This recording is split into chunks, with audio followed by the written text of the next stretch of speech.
Okay. So we're ready to go. Thank you so much. Yep. Hi, everyone. Good afternoon, good morning, wherever you're joining us, whatever part of the world you're joining us from. This is the first relationship talk that we're hosting, and we're so happy that you've joined us. And Relationship Talk has been founded on the premise of inspiring love, happiness, and hope. And today we have a phenomenal lineup of 8 fantastic speakers from different parts of the world with different experiences who are going to share with us on building a happy marriage and coping with difficult times. And I'm very excited to share this time with you guys in your homes, wherever you are. And my husband and I am Dana Haselum, and my husband Nick Haselum is also here with me, and we'll be co-hosting this segment together, which is one of a series of talks. So first of all, thank you so much for joining us. We're very happy to be with you and to share on this very pertinent topic, especially during this time when everything around us obviously seems uncertain with the coronavirus. And we just want to share in right now and put some water into our relationships, start growing and keep building our relationships, as it were. So before we start, there are a number of things that I just want to go through. The talk should last about 2 hours long, with each speakers who will be doing their presentation.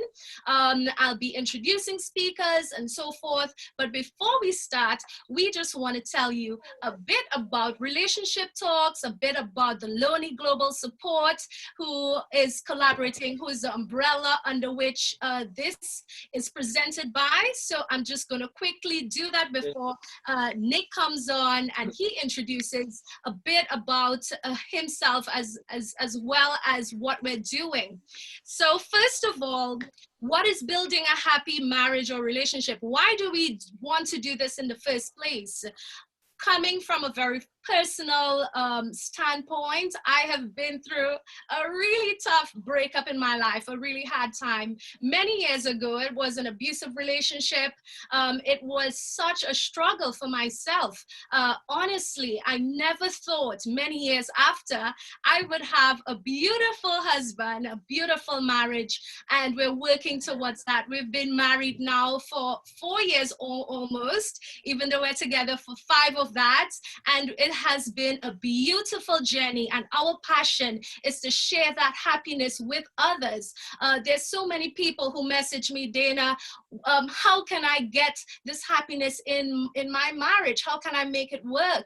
And honestly, it's a passion of us to just share that with other people, and we understand that this is not done alone. It is done in collaboration with other couples who have been lasting.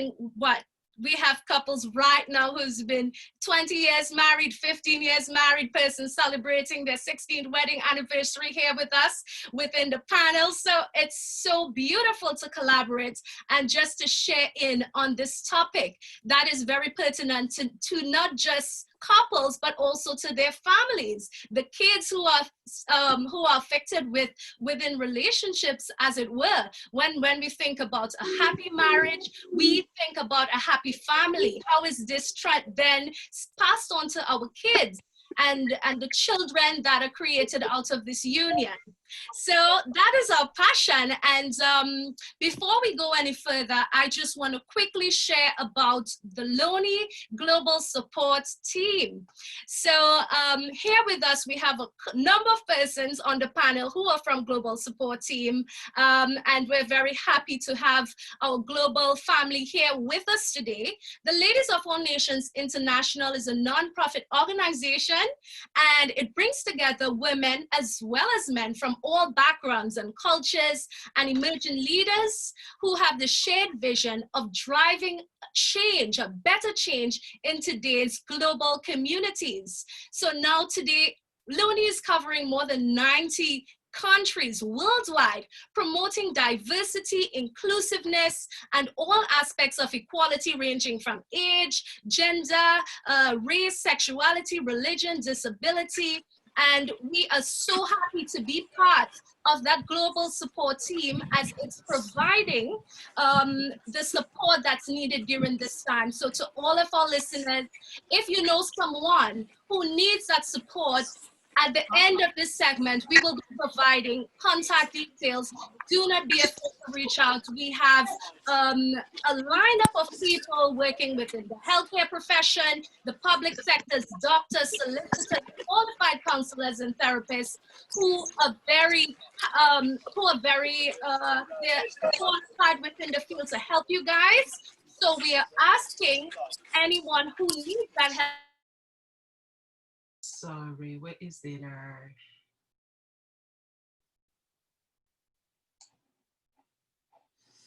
My husband. I'm sorry. Okay, go ahead. Okay. So are we muted correctly? Yeah, we muted correctly. Yeah, I could hear some background and then also I tried to mute everyone and I forgot that you were still talking. So I apologize for that. No problem at all. Thank you so much, Buki. So before we go any further, I just want to introduce my beloved co-host, who is my husband, who I love so dearly, and I'm very grateful at this point in time that we're happy to even extend our passion to working with couples at this point in time. So thank you so much, and I'll put you over to Nick. Okay, so thank you very much, Dana. It's my honor and privilege to be speaking to you all today. I want to extend and echo my wife's welcome to everybody. Hello, welcome. I really hope and pray that you get something very positive out of this session today. So I just wanted to talk a little bit before we started about us. So we are a husband and wife motivational team. We are speakers, authors, coaches, and we've also founded a program by the name of Mindset Mastery, which is aimed at individuals and out to the corporate world. Why we're here, our mission, our motto is to empower minds to empower the world. So I'll just touch very briefly on what is Mindset Mastery, which is our program. Mindset Mastery shares what we've learned over the years and through years of study and interest into a philosophy and really how to learn the best life, and we've condensed it into topics that we find to be most helpful that you just don't learn in school or in university. Things like overcoming fear, resilience, self-motivation, stress management, confidence, goal setting, and this is just to name a few. And this is really to build yourself as a personal brand and build yourself professionally and generate your own self-worth. Now, one of the things I'm really proud of to be doing both today and every day is to be able to work with my wife in sharing a big interest of ours, which is to learn how to bring out the best way of creating our own adventure in life, our own fun, and building the fundamental aspects of what we want to have in the best and brightest life, best and brightest marriage, and adventure that we can have together.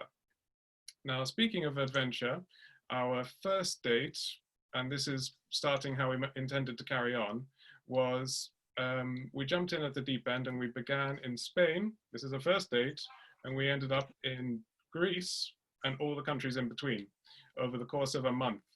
Now, we did a lot of things that we never imagined doing before without each other, and that's been the entire spirit of our relationship. Skydiving, bungee jumping, everything, absolutely everything that I wanted to do, we've gone ahead and done it. And it's just been a push to each other and to ourselves that we could do anything that we wanted to. And it's with this spirit that we wanted to reach out and contribute to the world at a non-profit and a charitable level, which is why we've connected with the Lonely Global Support Team and helped them to found the Relationship Talks, which we're joining today, to help couples as part of our mission to help others on their journeys and extend all our collective wisdom and shared experiences with others so we can really push ourselves forward. So for today, we're joined by 8 fantastic speakers from around the world, and we're going to discuss how to get the best out of your marriage or relationship during adversity, during the day-to-day situations, as well as imparting wisdom to have a happy and lasting love with one another. So I'd just like to invite you to grab a drink, a snack, a notepad, and most importantly, your partner, so that we can really capitalize on the advantages and the opportunities that we've had today. So there's just one more thought, which is a saying of ours, which is a great marriage is not when the perfect couple comes together, it's when the imperfect couple learns to enjoy their differences. So I'll say that again. A great marriage is not when the perfect couple comes together. It is when an imperfect couple learns to enjoy their differences and makes the most of their time. So I'll just hand back to my wife now.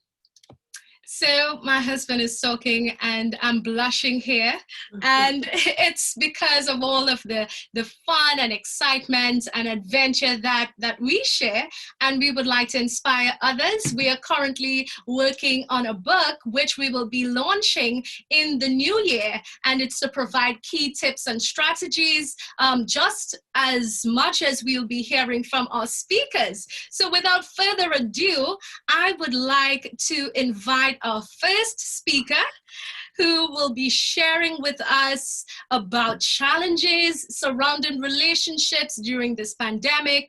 The speaker will also be telling us a bit on the importance of trust within a relationship and giving advice to relationships, to couples who are faced with stress during this time. So if there are any muting or unmuting that needs to be done, thank you so much, Buki, for doing that for us. And Nikki Faith is that speaker. She is an educationalist, a child advocate, Galaxy of Stars vice chairperson, and she is a book club leader. She's engaged to be married with a long-lasting relationship of much as 11 years. So there are quite some things that we need to learn from Nikki today, who will be sharing with us. Thank you so much. I will pass over to Nikki without any further ado. Nikki, it's all your court right now. Thank you so much, Dana, for that amazing introduction. It made me blush. Okay, so yeah, as Dana said, I have been in a relationship for 11.5 years, and it's had its ups and downs, it's had its challenges, especially through this pandemic. But I found, I've done my own research on what challenges surround what I've seen, like what I've read about in the newspapers and magazines and stuff. And I found that arguing and cheating a lot has been happening, especially cheating during this period. It's bizarre, but there you have it. I've heard of this thing called lockdown love. Okay, what that I found was that I read about, I found that that this lockdown love, as they call it, if you're in a if you're single, it's fine. I'm talking on perspective of people who are in a relationship and who are tempted by this so-called lockdown love. Like, I'm here to tell you that that lockdown love is not real. Lockdown is temporary, like everything else. It will happen, like lockdown will end, and that lockdown love and that period that you thought that you were having a good time with somebody else, that will come to an end as well. You are just bored of that person that you are in a relationship with and want to be with someone else. But I'm here to tell you, don't fall for that. Don't fall for anybody else's lies. You need to work on your relationship with your partner. You need to experiment. You need to find something new. Do something with your partner. And it's not nice to live with the guilt as well. Imagine living with your partner and having something on the side with a temporary lockdown love situation. So I think trust is really important in a relationship. So I found this really good quote online about trust. It said, to earn trust, money and power aren't enough. You have to show some concern for others. You can't buy trust in a supermarket. This was a quote by the Dalai Lama, which I found was a really powerful quote, because trust, it cannot be bought. You got to earn your trust. You got to earn your trust. So trust is a key for a healthy relationship. It's the foundation of your relationship, and it's the key to love. But trust has to be earned, so it's not automatic. It's not something that happens overnight.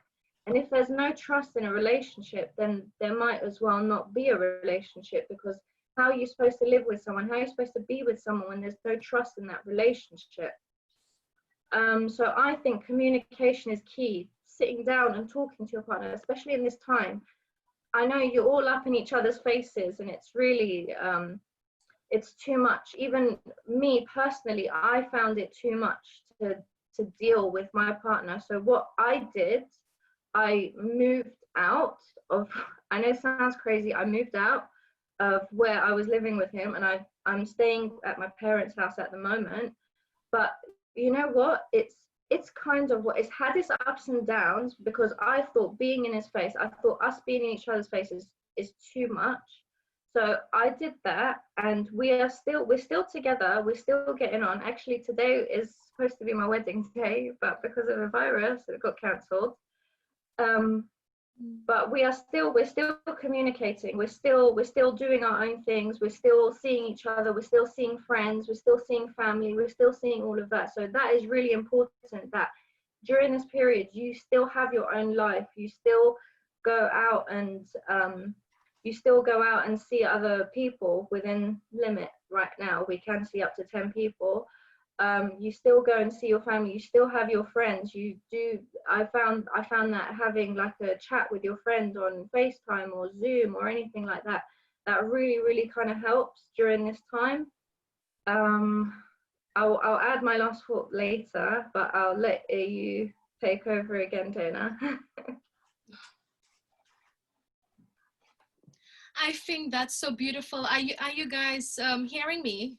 Yes, we can hear you. Yes, I'm just going to quickly ask that everyone please mute yourself so that we don't interrupt any of the speakers. I'm very sure that we have so much insights to get. And Nikki, I just wanted to quickly add how grateful we are that you would spend this day that is so significant for you, which is supposed to be your wedding day, inspiring somebody else. How beautiful is that? How heartful is that? So from Nick and I, and from the rest of the Lonely Global Support team, we just want to say thank you so much for doing that. Oh, yes. Oh, yeah. Thank you very much, Nikki. And I've just really enjoyed the point about trust being the foundation of your relationship. I think I can't agree more. It's a case of trust is earned, not bought, just as you said.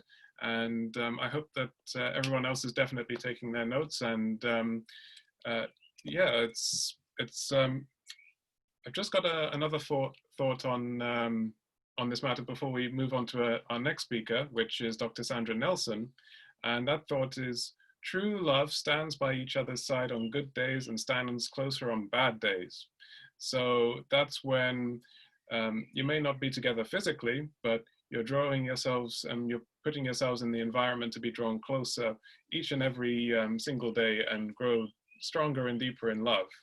Now, I'm going to bring ourselves on to our next speaker, Dr. Nelson. And Dr. Nelson is a lady of many talents. Not only is she a qualified linguist, but she's a well-established financial advisor at a leading UK bank and a certified business analyst. She's also a wonderful wife, mother of 2, and the founder and CEO of the highly acclaimed Lift Effect Specialist Groups. She is the life lifter, coach, and mentor. Now, Sandra is just going to be touching on a number of topics, but it's all around the idea of, is it difficult to find your right partner? And what is a happy or successful relationship? And she's also going to go in a little bit into compatibility and how to maintain intimacy in your relationship. So without any further ado, I'm going to hand straight over to Dr. Sandra Nelson, and she can take the mic and the floor.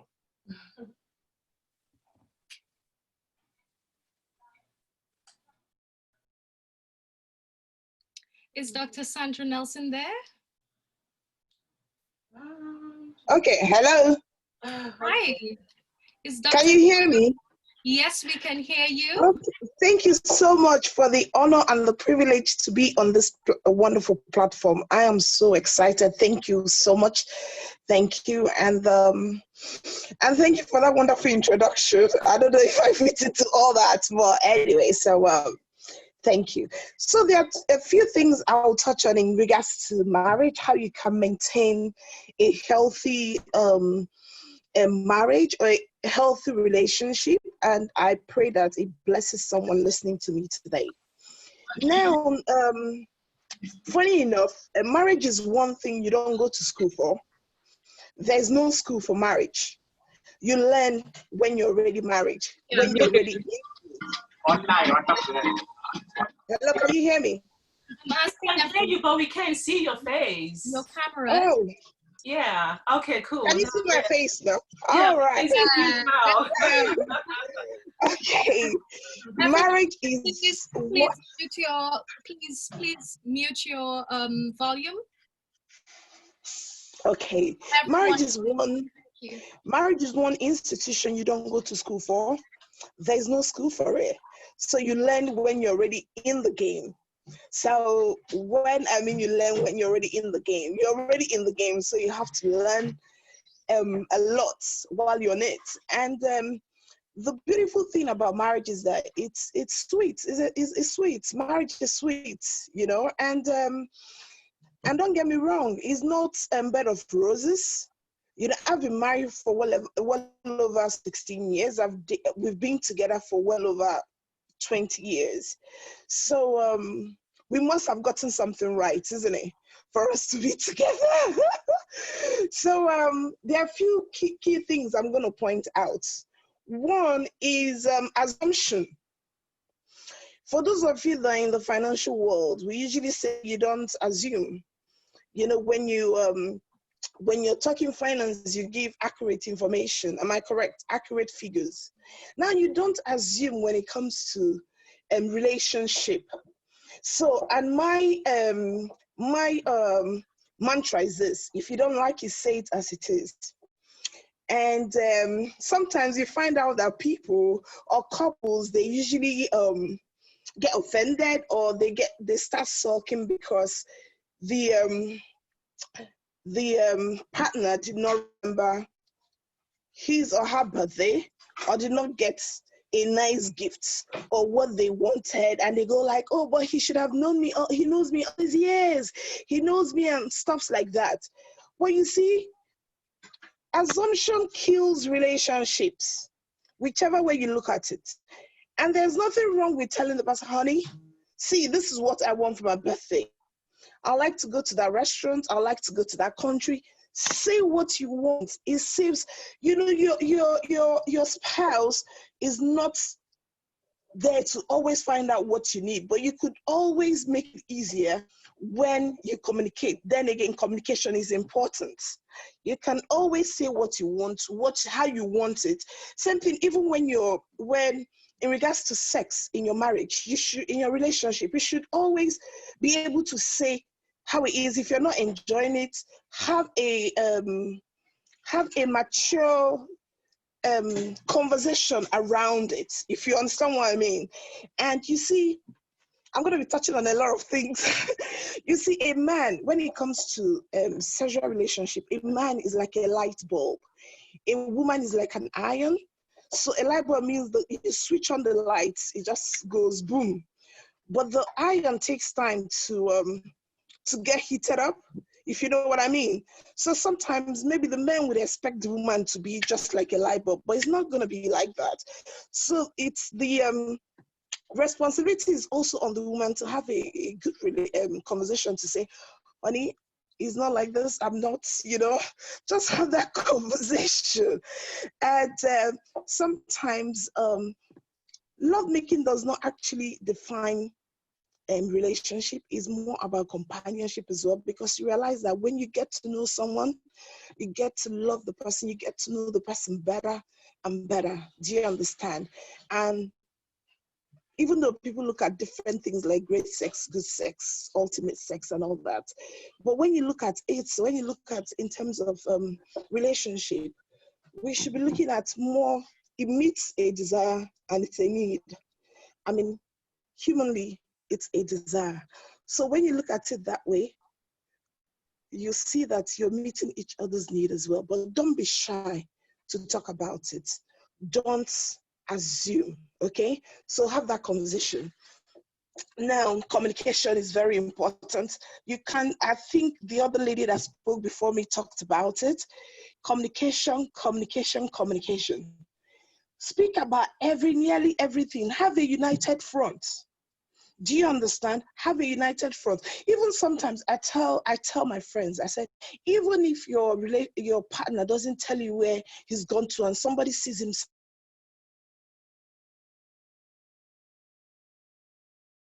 at the so place, you just say, yeah, he told me he was going there, or she told me she was going there. Don't give them the impression that your partner didn't tell you. So when your partner comes back, sit down and, oh, I heard you were there. So what happened, honey? What were you doing there? But don't give the outside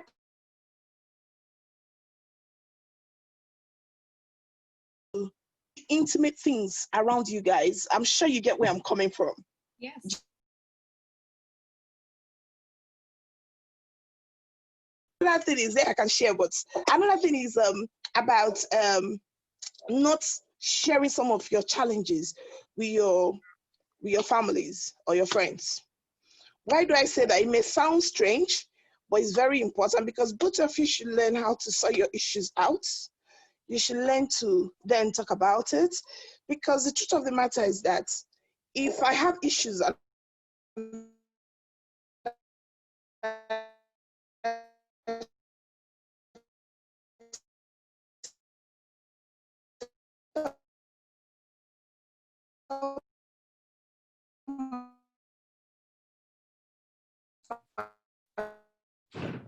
think Dr. Sandra is having an issue with her maybe poor network or something like that. Is she with us? they will stop. Why do I say be intentional? See, when you make up your mind that, you know what, I'm gonna make this thing work. You know, I'm gonna make this thing work. Can you all hear me? Yeah. I feel You're like breaking up a little. Yeah. a little. Okay. You tell yourself, be intentional. When I mean intentional, just like when you're intentional about getting that job or getting that your dream out there, you just have to be intentional about your relationship. Do you understand? There will always be bad days, good days, and interesting days. But since you've made up your mind to say, you know what, I'm going to work on this relationship no matter what happens, then you see that it will work. So there's what I always tell some of the people that I mentor in terms of relationship mentoring. It's not something I love to mentor because I'm very busy, but some few people that I do mentor, I'll tell them, I say, you know what, there's something. Is there anything you feel that, let me not put it this way, I'll go like, you know what, just make up your mind that you don't want a divorce. Just like when you have a broken glass, you want to mend it. You tell yourself, I'm not going to divorce. Once both of you have that intention not to divorce, then you know that you will intentionally work on your relationship. Do you understand? Because you've gotten the foundation right. So because things will come, because you've made that because you've made that decision to make it work, I am telling you, you would enjoy your relationship and nothing would move you. It will come. Things will be thrown at you, but then you're unshakable. You know what I mean? Because you know that both of you have already made up your mind to make this thing work. And then assumption. Okay, you see, I always tell people, I said, you know what? Your birthday is one day. Valentine's Day is one day. Your relationship is every day. So if the person doesn't remember your birthday, which is special, just pick up the phone and say, honey, you didn't remember my birthday. It could just be an innocent,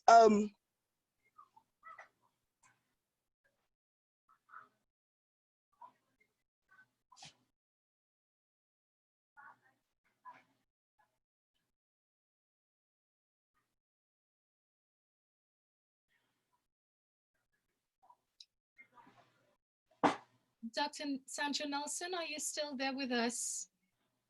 I believe that the line is time, or your birthday is just one day, while your relationship and marriage is a lifetime. So you can always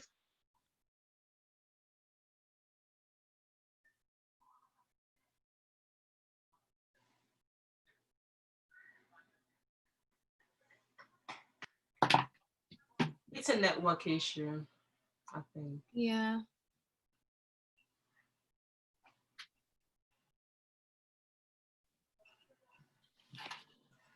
And the thing is, she's still talking, but we can't hear her. Yeah, we can't hear, unfortunately. I think she should be back with us soon. If we can just probably have a little patience there, I guess she'll be back with us. Thank you so much for your patience, everyone.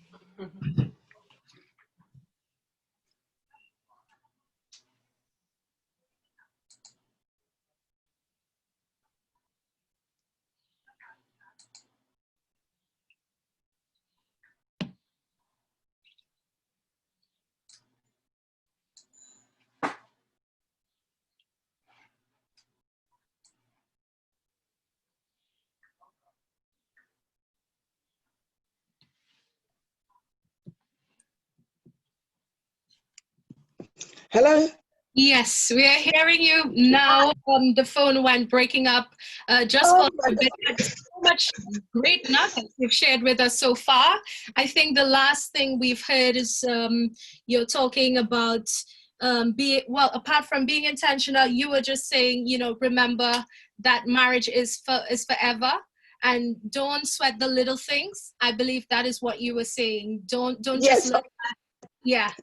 Yeah, what I was saying is that remember that marriage it's for a lifetime, but those special days is just one day. So we can always make up for that, and you can always tell your partner exactly what you want, but don't assume, because sometimes again you always see some people, they say, oh my God, he got me this cheap gift, when he could have gone to so shop to get me this stuff.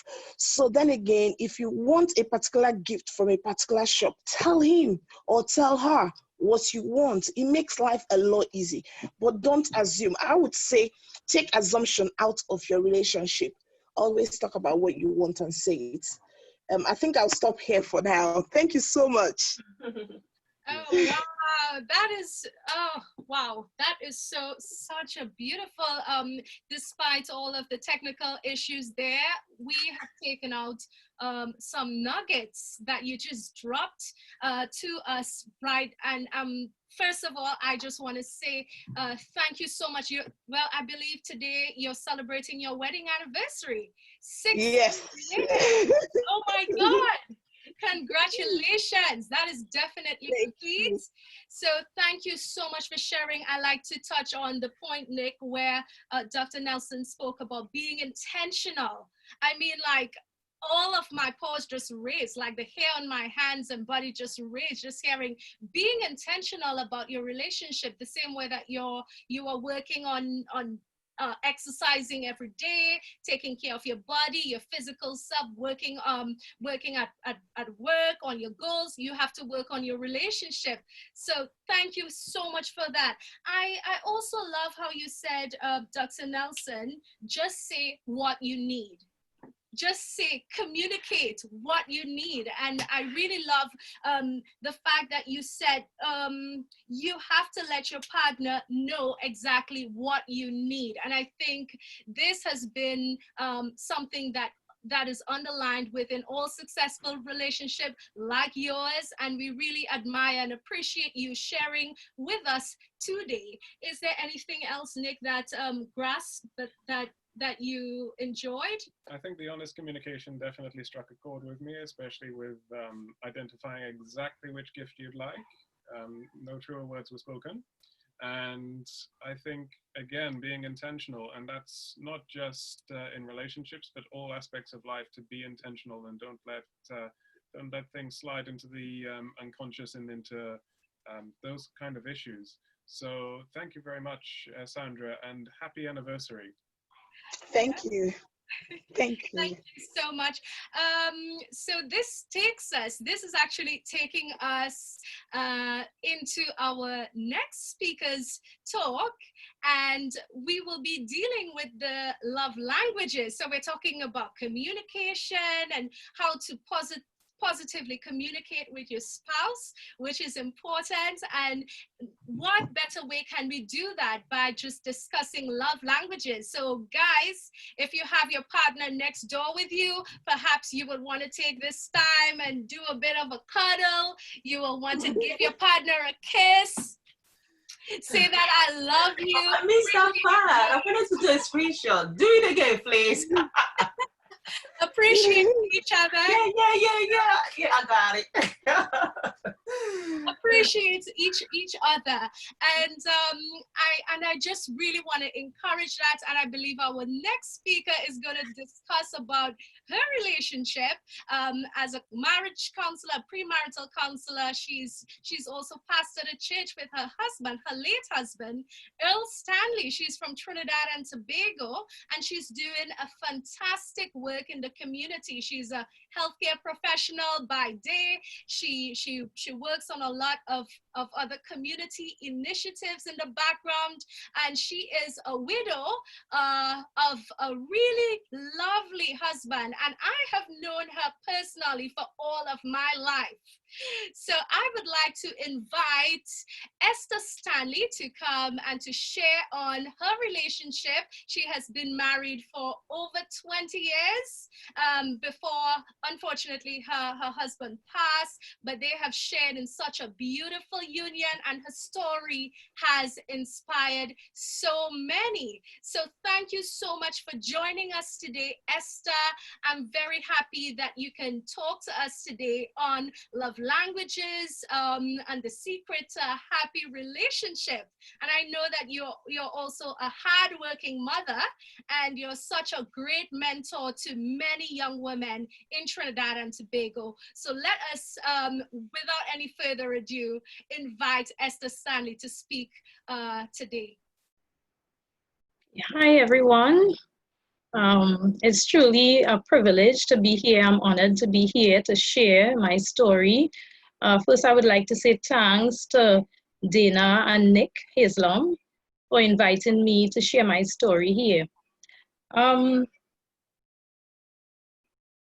As you know, even as a child growing up, I had seen a lot of failed marriages. So since I was very young, I aspired, I wanted to have a happy marriage, and I prayed about it, and the Lord blessed me with a wonderful husband. I was happily married for over 20 years. I have 4 sons, 4 wonderful sons. And my husband, you know, unfortunately, he passed away on the 23rd of December, 2015. He had a massive heart attack. However, our marriage life with him was amazing. It was the best years of my life.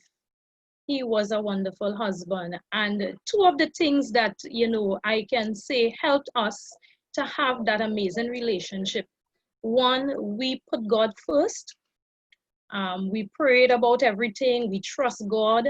We use biblical principles in our marriage. And another thing we did was we dealt with each other based on our love language. Right? So I would just briefly go into that. There are basically 5 love languages. They are physical touch, words of affirmation, gifts, quality time, and acts of service.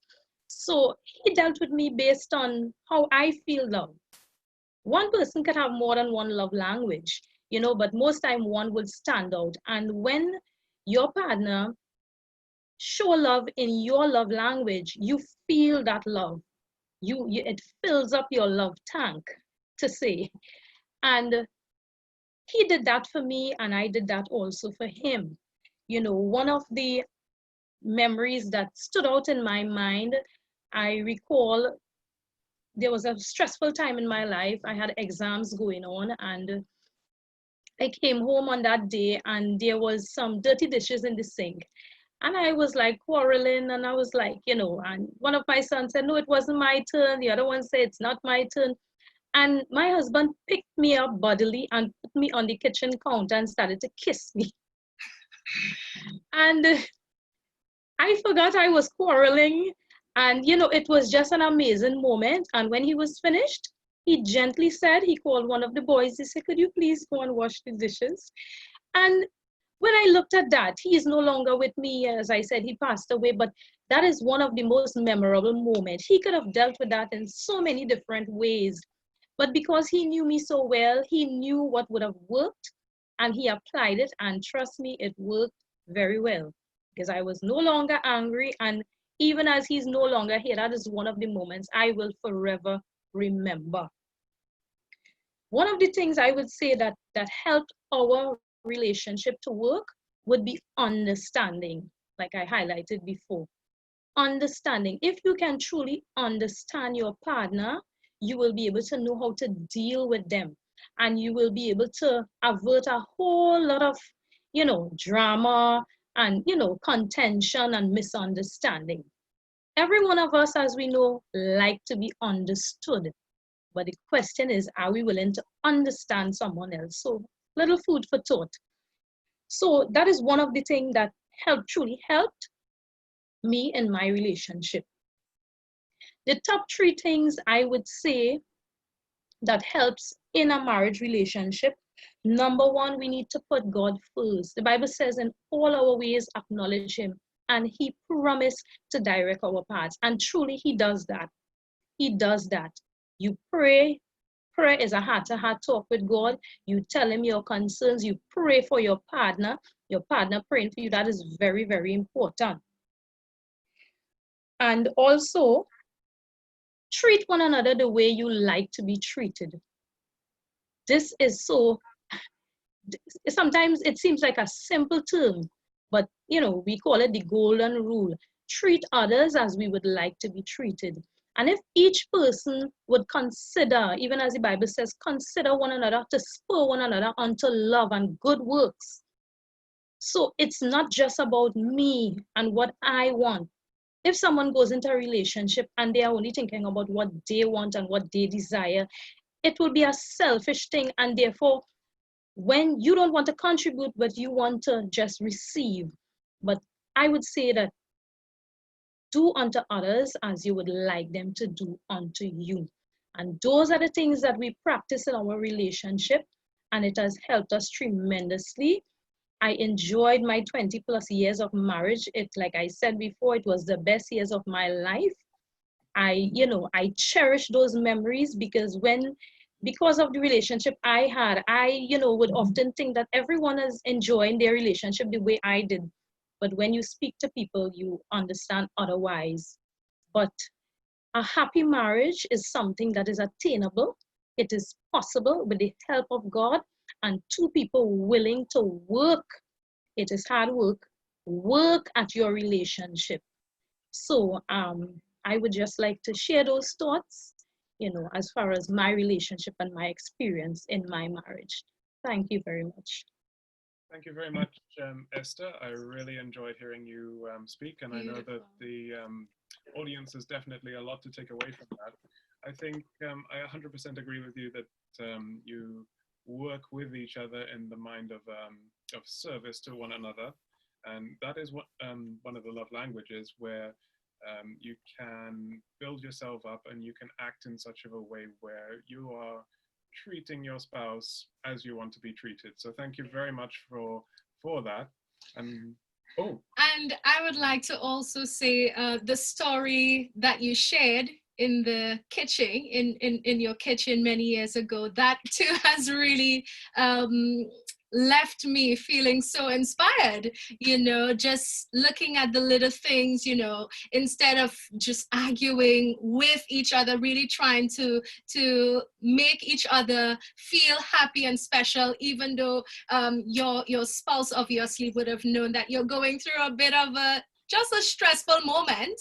He would have seen that, understood, and say, come and give me a kiss. Come, do not worry about that. And I think that is very inspirational and very beautiful that you will share on the topics of love language, understanding each other, and I'll take away treating others as you'd like to be treated. Thank you so much. We're very happy that you were able to join us. Such an inspiring story that you shared with us today. I believe I've seen somewhere that today would have been your husband's birthday. And yes. So So it's so amazing to know that you will take today, just as our first speaker, as a very memorable day, and use that memorable day to help inspire somebody else. So coming from all of us at Lonely Global Support, we just want to say thank you so much for taking this time and sharing and inspiring us today. Thank you so much. It's my pleasure. Thank Okay, you. so thank you, Esther. Well, just before we start on to our next speaker, it's been studied, it's a topic of study on how relationships will influence you in your day-to-day life. And that can be in your social interactions, the way that you think, and the way that impacts your emotions. Now, the next person who's to speak has a master's in addiction psychology, as I understand it, and he is Mr. Saf Buxi. Now, Saf is a speaker, a recovered addict, a radio presenter, and a survivor of abuse. He now works as a volunteer speaker for the Children's Society and has his own radio show called Saf Surgery and the Real Talks show, which is dedicated to trauma, mental health, and addiction. He's a therapist, life coach, mentor, counselor, and author of his own autobiography, Out of the Madness. So thank you very much, Saf, for joining us today. I understand that you'll be talking a little bit about how to assist your partner and spouse through a challenging period, and also as a man's perspective or a psychological stance on such problems that affect us during this coronavirus period, as well as giving some advice as to how to overcome this. So, Saf, the microphone is now yours. Thank you very much to everyone. Esther, I loved what you said about praying. I just did a little prayer before I start my message, if you like, and I prayed that as long as this message helps at least one person, I'm happy. So thank you very much for having me. Thank you very much to Dr. Caroline Makaka, the legend, the living legend, for Lonely, and thank you very much everyone for attending today's wonderful platform and topic. And thank you for the introduction. Really humbled. Even a loving husband, a loving father with a great family can find himself ensnared in addiction. And I'm living example that it doesn't discriminate. I mean, I can use multiple excuses for the things I did. I was adopted. I was abused physically, sexually, racially, verbally, emotionally. I was diagnosed as bipolar. There's many excuses I can use. I suffered wounding bereavements.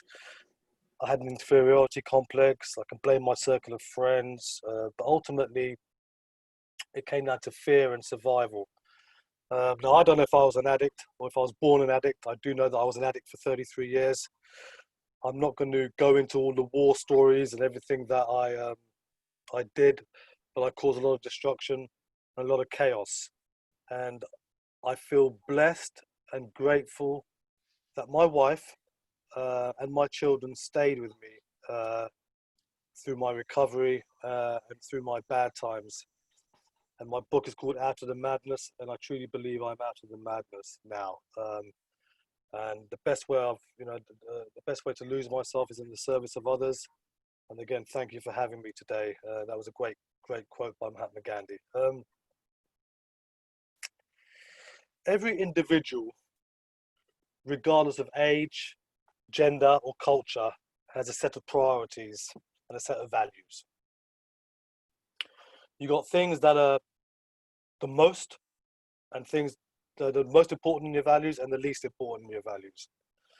And whatever's highest on that list of values, they're spontaneously inspired within to fulfill. And whatever's lower and lower and lower on that list, they require extrinsic motivation and some sort of external motivation or drive to get them to do it. And the reason why I'm telling you this is because of relationships. Whatever's the highest on their values is where they would excel, and their identity revolves around it. And as such, people who want to be loved and appreciated for who they are, which is an expression of the highest value. So when people have a difference in values, like husband and wife, partners, children, anyone, and their highest values are in two different directions, you might say, unless they have a tool to link these values together. Now, I'm not saying you give up on your own values, but what I'm saying is if you don't link those values, they'll probably have some misunderstanding or miscommunication with each other. Because if you don't communicate, and we've heard that a lot today, communication, talk, if you don't communicate what's inspiring to you and what is meaningful to you and what is important to you in terms of your values, and they don't communicate what is important to them and what's important to them and what's high on their values, nothing's going to happen. You'll end up being in an ultimating monologue. You're going to speak, they're not going to listen. They're going to speak, you're not going to listen, because you don't have a connection in values. So now, what I'm saying is that you don't have to have the same values as the person you're with. There's no such thing. You're never going to find someone who is exactly the same as you. But you can make a link by identifying what your highest value is to what their highest values are. And you can ask a very important question. One of the most significant questions for relationship dynamics that I know is, how is their highest value helping mine? And vice versa. How is my highest value helping theirs? And you don't ask it just once. You ask it again and again and again and again and again until you come to an equilibrium. And that's how a relationship stays stable. There's no prey without a predator. There's no predator without a prey. We all have good traits. We all have bad traits. Don't ignore the bad traits, because without the bad traits, there ain't no good traits. Without the good traits, there ain't no bad traits. And I think that's what got me through when I came into recovery. My wife saw my addiction as an illness. I was diagnosed with bipolar. She saw that as a mental illness, and she saw through that, because deep down inside my heart, she knew, or she felt that I had a good heart, regardless of all the chaos that I was causing. And I'm blessed for that, because I now have a chance, and I've had a chance since being in recovery, to prove that I'm not that person anymore. I'm a different person today. And if it wasn't for my relationship being intact, or the family and the friend circle that stayed with me and supported me through the destruction that one caused, I probably wouldn't be alive today. So I'm very grateful that the relationship value that my wife had for me and gave me a chance, and now I can pay back by not just being of service to her, but to being service of others. And that's basically what I want to say. It's about everyone has values, yeah. You don't try and live up to someone else's values, and you don't expect them to live up to your values. You don't put anyone on a pedestal, and you don't put anyone in a pit. You put them in your heart, and you bring them down to equilibrium. Thank you very much. Wow, that's so insightful. Thank you so much. Nick, what are some of the points you would like to highlight? Some of the points that you think were very important to us today?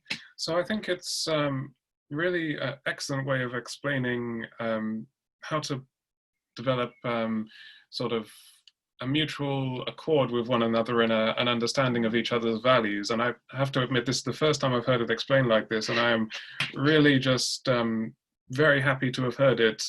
And I definitely want to study it some more and try and find a way of integrating it into our own time and relationship. And I think that will be a really useful tool, not just for us, but for everybody listening.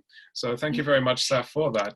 Thank you so much. I appreciated the fact that you said you have to have a connection in values, because our last speaker spoke about connection in needs and communicating using love languages. And it's so beautiful if we can understand it from the perspective of values. What are our highest values? What are the things that we deem important? I think so. It's a really beautiful perspective, and we really appreciate the fact that you said we have to come to that place of equilibrium to keep that marriage going. And I must commend the way that you and your wife stayed together all these years through the hard times and through the difficult times. Even now, couples are faced with COVID-19 and a lot of relationship bumps and harms. So coming from you, someone who's been there, someone who's done that, someone who's been through all of the hurdles of marriages, you have really inspired us with your message today. And I just want to say thank you so much. I know you are also part of the Lonely Global Support Team. So excellent work. And I believe continue doing what you're doing. And yeah, we just want to say thank you. Yes, thank you very much. All right. So, Nick, there is a quote that says a perfect marriage is just two imperfect people who refuse to give up on each other. So it is two imperfect people, because we're all imperfect. We are not all perfect, but we can create a beautiful marriage when we refuse to give up on each other. We just keep helping each other, building, finding ways around our relationship time and time again. And I believe this leads us to our fifth speaker. And oh my God, time is passing so quickly. But it has, the journey so far with the first half of the forum has been so beautiful. Thank you all so far for your patience. I trust that you have your partner with you, you're taking notes, you have a snack, you have your coffee with you, or whatever you're drinking, and you're having a good time just as much as Nick and we are having a very good time here as well. Yes? So Dr. Janice Manisha Manjani, she's our next speaker. And Dr. Janice Manisha Manjanji is a medical doctor. She's involved in a bit of drug development. She's a scientist in that area. She's also involved in filmmaking and humanitarian work. She is the founder president of Global Indian Forum and the founding director of the humanitarian organization known as the International Network of Democratic Indians Abroad. And we know at this time, we're hearing about, well, the topic at heart is healthcare. So I think we're very happy, very privileged to have Dr. Manjanji, who is going to share with us some perspectives on working through relationships during this time, whether it's with key workers too have struggles during this time. They're not just locked down, they're out there trying to save lives during this time. And Dr. Janice, can you hear me? Yes, I can hear you, Dana. Thank you so much. Yeah. I'd like to thank everybody who's involved in identifying speakers and to identify me to speak at this platform. To be honest, the topic of the webinar came as a surprise to me, because it was based on relationships. And given my background of being a medical doctor and a drug developer, and a filmmaker and a humanitarian and leading social work, what came to my mind first was, how do you deal with your relationship with your special person while you are so utterly busy? And we're seeing more and more that the women are becoming busier and busier and busier, and it's no more the the conservative, well, not conservative, the times when women used to be more at home, or women used to go to a 9 to 5 job and then they used to come back. It's not anymore that. So women do their 9 to 5 jobs, but they have their hobbies and they have their drive, they have their activism, and things that they'd love to do. And I have been a drug developer for 20 years, and it's the same amount of time that I have spent with my husband after marriage. So we've been married for 20 years, and we've got 2 grown-up kids. My son is in university doing medicine, and my daughter is 15. And we've had our own journey, and all of you have said, and Dana, you've been saying that no marriage is perfect, but also it's these little things that get thrown in your life that make the marriage imperfect. So even though you may be lucky enough to have a relatively perfect partner, your marriage could be less than perfect because of the things that keep happening and the inconsistency in the cycle of life. So you have childbirth, and you have postpartum depression, and then you have a growing up kid to bring up, and you have then a teenage kid with teenage problems, and life throws at you so many things. Whilst you have this one person in your life who is constant. And how do you cope with all of that? With myself growing from a girl from a small town who just wanted to be a doctor, to becoming a drug developer, to becoming super ambitious, wanting to climb up the ladders in my career, to becoming an activist, and then to decide, well, being activist is not enough. I need to have things in control, and I need to have a firm company so that I can raise awareness about issues that matter to me. And throughout this process, my husband has been consistent and supportive. I married him when I was only doing internship. I was still a student when I married him. So, he became a parent to me in that sense, of looking after and nurturing. And that word nurturing is so important in relationships, that you nurture each other. And in turn, what that does is it nurtures your relationship. So we realized very quickly that even though we had common interests like decorating the house, or buying a house and redoing it, and shopping, and shoes and clothes and all the mundane things, we realized we are 2 completely different human beings. So whilst I'm a very outgoing person, I like to talk to people, I like to do different things, my husband is a person who likes to talk less, if given not talk at all. Go to work and come back home. And what do you do?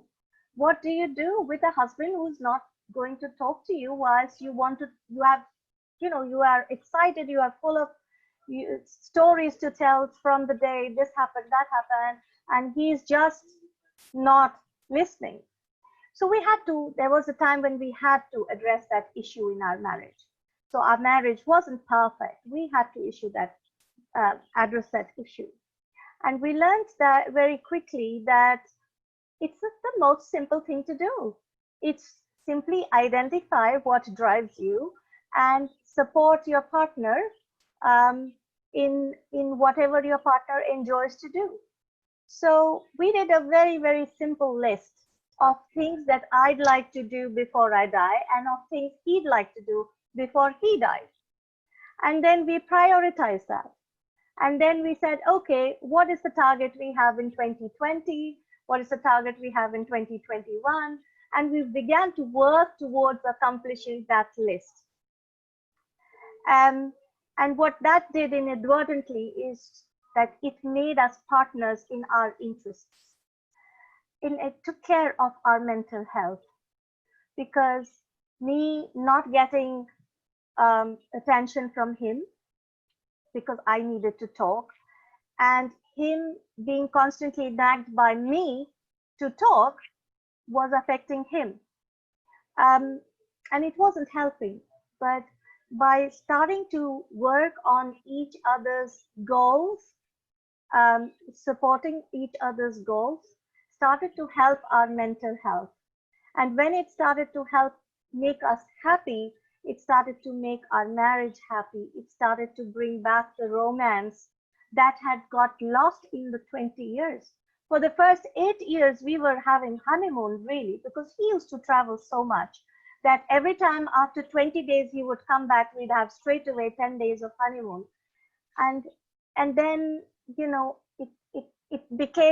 it turned into anger. You are never there for me when I need you. I'm not going to have this 10 days of honeymoon.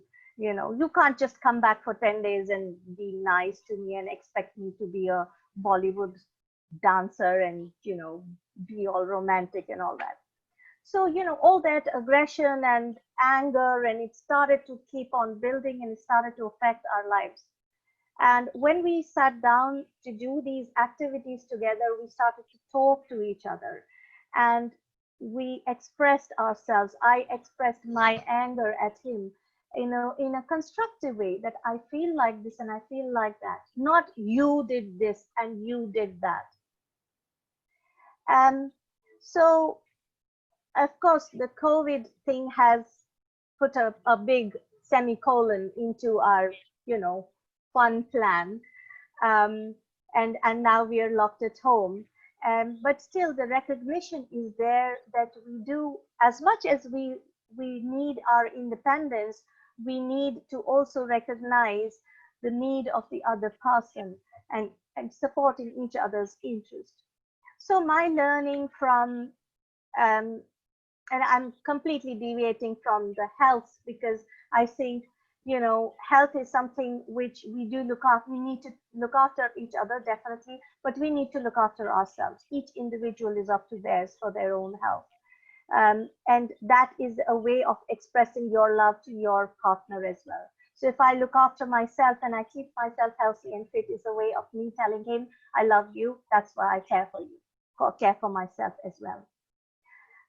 So, the takeaway from my marriage over 20 years is that we do not allow our kids to affect our marriage.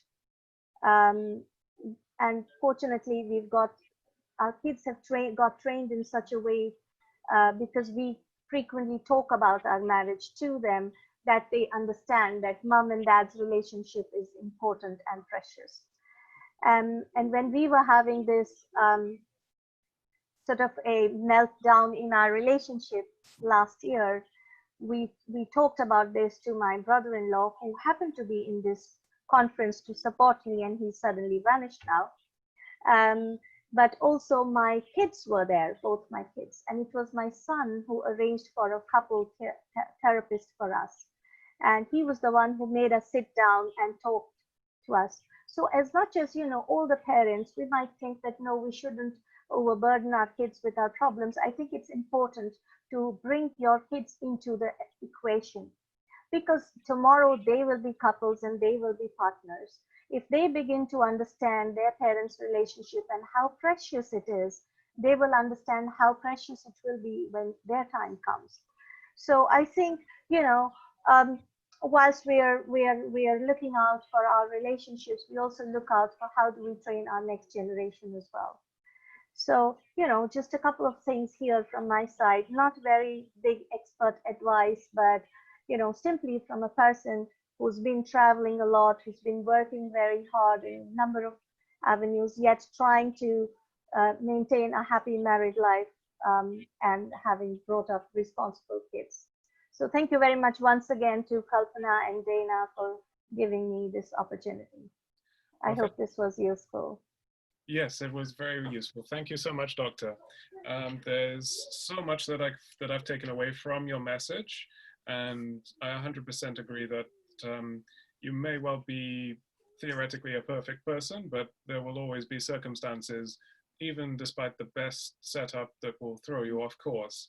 And the answer to that is to have a perspective of service for one another and to be intentional. And as you said, that effectively brought back the romance into your life by having this bucket list implemented where you can work with each other to develop something that you really wanted to have in both of your lives. And that's a really big inspiration. And not only that, that it's okay to seek help in your relationship if you need it. It's not anything like a stigma or any deflation into the quote unquote perfect image of your relationship. If you need help, then definitely seek it. And it's better to have a relationship than a not a relationship. So Dana, did you have any thoughts? Oh, definitely. A matter of fact, I feel very inspired by the fact that you've involved, you said, I am going to look out for my family. I'm gonna look out for my marriage. And you know, the kids are big enough now where they can understand certain things. And when kids see their parents happy, how much happiness that can bring to the children, and even it's an example for their future relationship as well. And I think that discourse is definitely needed at this point in time when we ourselves are still working out relationship problems, all of us here who are tuned in today. So it's that message of being looking out for your marriage, supporting your spouse. I love the fact that you said that you support and help nurture each other, and even when there are external factors involved, instead of just letting it be, you confront the issues, you confront the problems that arise within the relationship and find a way to work around it. So that has truly inspired us today. I'm sure that it's a lot of nuggets for our listening audience to take away here today. I am so thrilled that you came, Dr. Manjaji, just to share from your heart. It was definitely an honor to hear from you today. Yes, thank you very much. So we're going to move on to our next speaker now, and the thought preceding that is we found that there are common reasons for divorces, breakups, and problems in relationships. And I'm going to list them out here. So the first one is a lack of intimacy. The next one is a lack of commitment. There's infidelity as well, which was covered by our first speaker. There's basic incompatibility. There's constant conflict. There's differences in an attitude for finance, there's addiction, and there's abuse. Now, all of these causes fundamentally are attributed to a betrayal of what your expectations, your hopes, and your dreams are for the relationship. So all those things are very diverse, but fundamentally it's a removal from what you expected in your relationship, what you wanted from your love. Now, this leads us on to our next speaker, who is Mr. Harpal Singh. And I'm very happy for another man to be joining us at Ladies of All Nations. So thank you very much for joining us. Harpal is currently the head of domestic abuse services at a leading charity. He oversees counseling, family support, and child protection, both in the service and in the local council. He holds a master's in counseling and has extensive experience working within the NHS, providing counseling service and mental health therapy to those who need it. He is working within the local communities as a counselor and with a wide range of people from all different walks of life. And he has spent years researching human behavior and understanding the phenomena such as depression, anxiety, and low self-esteem. So welcome, Harpal. And I understand that you can give a perspective as a marriage counselor on some of the biggest issues you see affecting couples, especially during the crisis, also as a male perspective, and how important you believe the roles would be in a relationship, if important, and what advice you would give to, in particular, men and women who are experiencing problems with their relationship. So I'll hand over to you now, Harpal.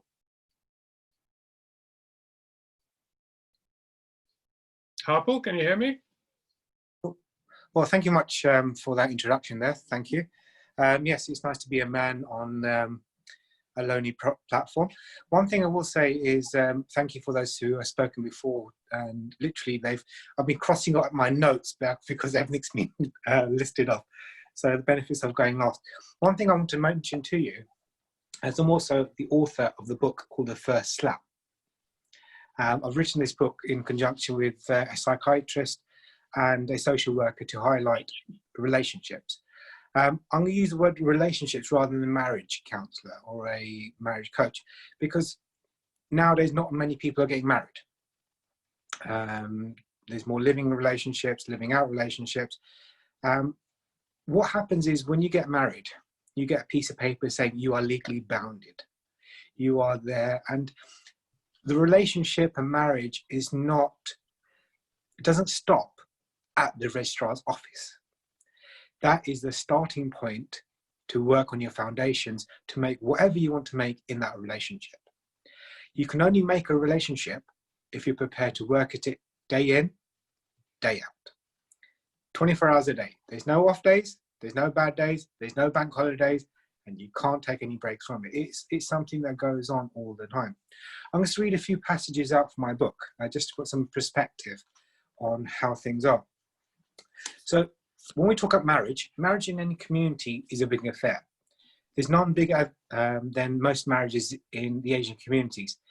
In average, in the UK, British weddings can cost anything between the region of £23,000, whereas in the Asian community, you're looking around about £50,000 to £75,000 on lavish weddings, events. However, when those weddings don't go well, people then get affected. So going on in terms of what are the main things that we need to look out for in relationships? First thing is, what do we gauge our relationship on? What do we gauge our marriage on? A lot of the times it's what we see. Social media gives a great understanding and a platform of what it is. But when you see lavish couples like the Beckhams and Kim Kardashian and all those superstars, A-listers, perfect clothing, perfect hair, perfect pictures, perfect kids, we react. So the point I made here in the book is the reaction of others. If people admire us, if they flatter us, if they seek out our opinion, if they like our images of us coupled together, if they agree with what we do, it makes a difference. We get that feel-good factor, we get blessed, we enjoy it. And ultimately what we do is we compare ourselves with others. We compare ourselves with our peers, we compare ourselves with people who are in the media, people who are richer than us, people who actually provide a very, very positive self-image. And if you're not in that caliber, what happens? The self-image comes in. Your expectations of what the relationship is, how it is, becomes taunted. If your neighbor, if your family or your co-workers are providing a better service or looking together as in a happily marriage, you question your own marriage and go to yourself, why am I not in a happy marriage? But what we don't see is the grass on the other side of the fence. We see David Beckham and Victoria Beckham sharing wonderful pictures of themselves. We see them sharing holiday snaps and they're going on holiday every time there. We see the Kardashians, we see even Boris Johnson and how his wife is being with him aside. What we don't see is a struggle. What we see is iceberg effect. We see the tip of the iceberg, but we don't see what goes on behind the iceberg. So marriage or relationship, you have to work on it. And I've got three, I call it ABC rules of relationships, what we believe in the work on. First thing is called attitude. In a relationship or marriage, if you've got a bad attitude, you're in a sinking ship. Treating others the way that you wish to be treated yourself, being prepared to see things from a different perspective, even if you are right, but seeing it from their perspective, see how things are going. Valuing change. When you first got together 5-10 months ago, 5-10 years ago, you're not going to be the same person. When you have kids, relationships will change. So it's about valuing that you are going to change, and your honeymoon period that you're in may not be honeymoon anymore because you're back to work, you're back to reality. you're back to a number of different things. So it's about your attitude to the relationship, to the marriage. Next thing is B. This is very, very important. This is your behavior. Not becoming too angry or defensive when your opinion is being challenged. This is for example. Your behavior is also about if you're cooking and he doesn't do the washing up, or the washing up is left there, it's about working with it and working on it. It's about appreciating. When a lot of times in relationships and marriage, what the biggest thing is not being appreciated, being taken advantage of. So when I talk to my men, I said, when was the last time you said thank you to your wife for cooking your food? Most of them look at me and go, never. I go, why not? I go, if your co-worker or someone in your community cooks something for you, you probably say thank you very much, text them, email them, WhatsApp them, send happy pictures because they cooked you a loaf of bread or a banana cake. But your wife cooks you a 3-course meal and it's like, whatever. So our attitude, our behavior needs to work on it. Respecting privacy and dignity. Marriage is not about this. It's not about immersing into one. It's two people, separate two people working together on a common goal. I've talked about your highest priorities. Yes, that's very, very correct. You have to work on it. But you've got to realize you're two separate people. You're not this. You're not immersed into one. You're not conjointed. So you've got to work on that understanding. And last point I want to say about the C in relationship. And if this is really, if this pertinent point is on a breakdown, you might as well call Ghostbusters. It's communications. And a lot of times we don't communicate well. We use terminology like okay, good, fine, it's great. It means nothing to a relationship. If I say to you, how was your day today, darling? It's okay. It tells me nothing. Communication is very clear and needs to be clean. Listening attentively. We don't listen, we hear. We're too busy in our day-to-day work, either on our mobile phones, with kids, and we don't show that genuine interest to the other person. We're losing that human interaction. Also, our body language. Being aware of the message that was conveyed by the other person by their body language. We can also, in psychology, you've got 70% of this body language and 30% of the rest of your body. If what we're saying we don't mean, it's going to be trouble. And that leads on to the next point. It's not what you say, it's how you say it. You can say the same thing, but if you say it with attitude or with behavior, it won't come across the way it needs to come across. Men as a whole, when I talk to men or do couples work, men don't like talking. They're pretty happy just to say, go with the flow, go with things, but they only start talking when things get bad. But in relationships, you can't wait till things to go bad before we start talking about what's going on. Especially in the COVID crisis that we're going in, communication needs to be from day one. It's got to be the water that flowers the plant. In relationships, you have to give 100% to a relationship. If you're not going to give 100% to a relationship, you're not valuing that relationship. It's not 50-50 like people think it is.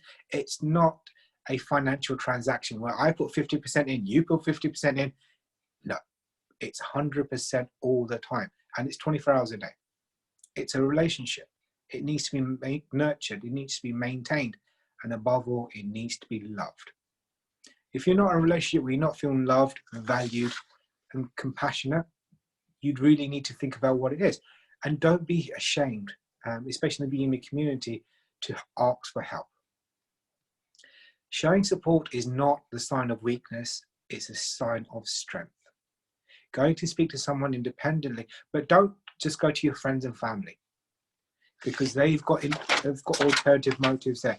Speak to someone who's independent, so someone who's not going to say sides, because it's literally going to be, I've had arguments go, her mother told me to do this, or her father told me to do this, his brother was this. It becomes a to and fro, especially if it doesn't work. So if you've got someone independent, it allows you to work on and work with. When a problem becomes a problem in a relationship, put your hands up and say it's a problem. Don't let it manifest. Men and women maybe, men are not mind readers. And if they are, they need to go to Oprah and they'll make millions of pounds from there. If there's something wrong with you, don't sit there in front of a TV with your remote control in hand watching BBC Sports, because A, there's no sports on, and B, it's not going to help the relationship itself. Be open. If something's not working right, say it. If you don't say it, it's not going to get addressed. If you let it manifest, it's going to end up in an argument, and the argument which you end up going to go on a tangent and you're going to lose. So coming up, I've got 10 tips. Also a few tips here for fair fight rules. And this is what I tell all my clients when we're talking. Before you begin, ask yourself, why are you feeling upset? Are you truly angry because a partner's left the mustard on the counter, or you're upset because you don't feel like what you're doing, or sharing the housework in this period of time because you're both at home, both in yourself? Take the time to figure out what you're feeling before you go ahead and attacking the other person. Discuss one issue at a time. What we do is we amalgamate all the issues into one and make it into a major UN conference.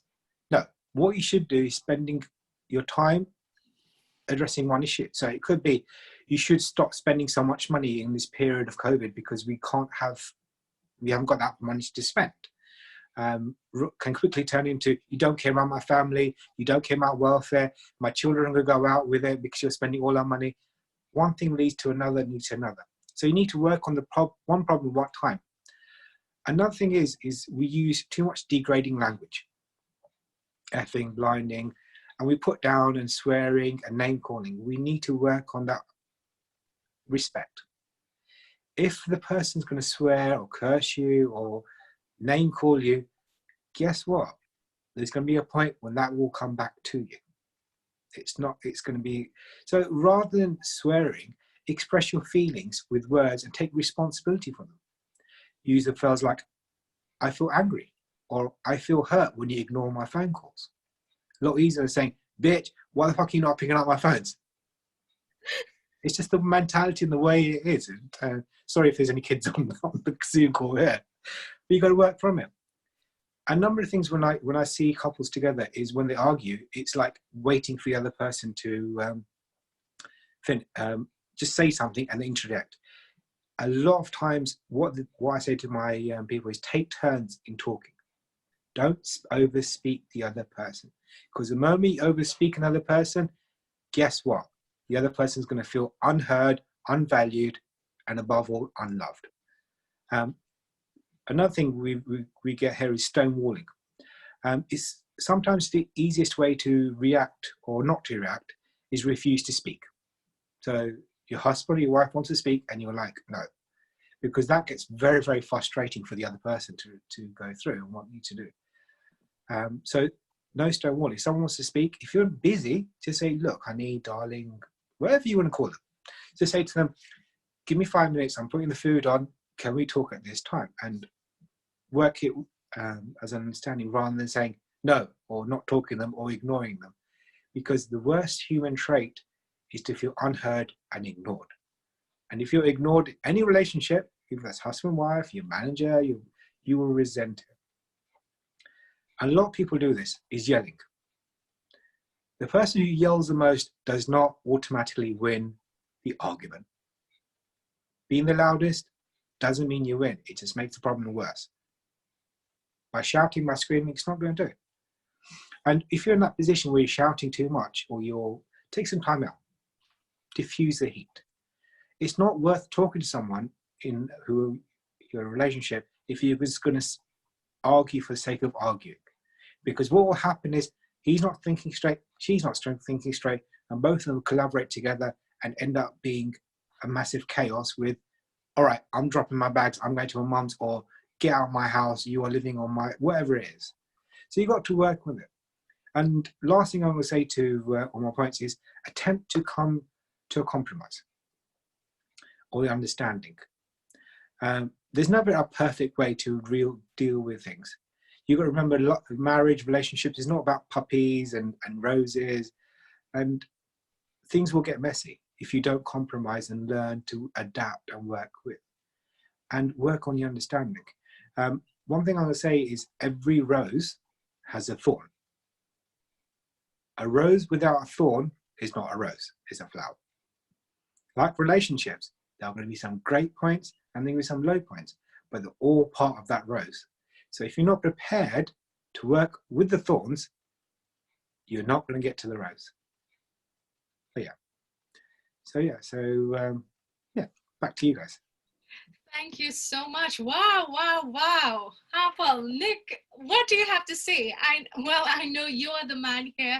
We have two other speakers who are men. From a man's perspective, what are your thoughts? So there was definitely a lot to take away from that, and I always love to hear the top tips, so I'm really appreciative for all those tips. But before all of that, I have to agree with that comparisons between your relationship and your experience in your life to other people who you can only see a tiny little fraction of is a definite illusion, and you have to at least acknowledge that that is an illusion and don't see that as the absolute truth. Otherwise, you're just going to bring yourself down and cause so much trouble for yourself.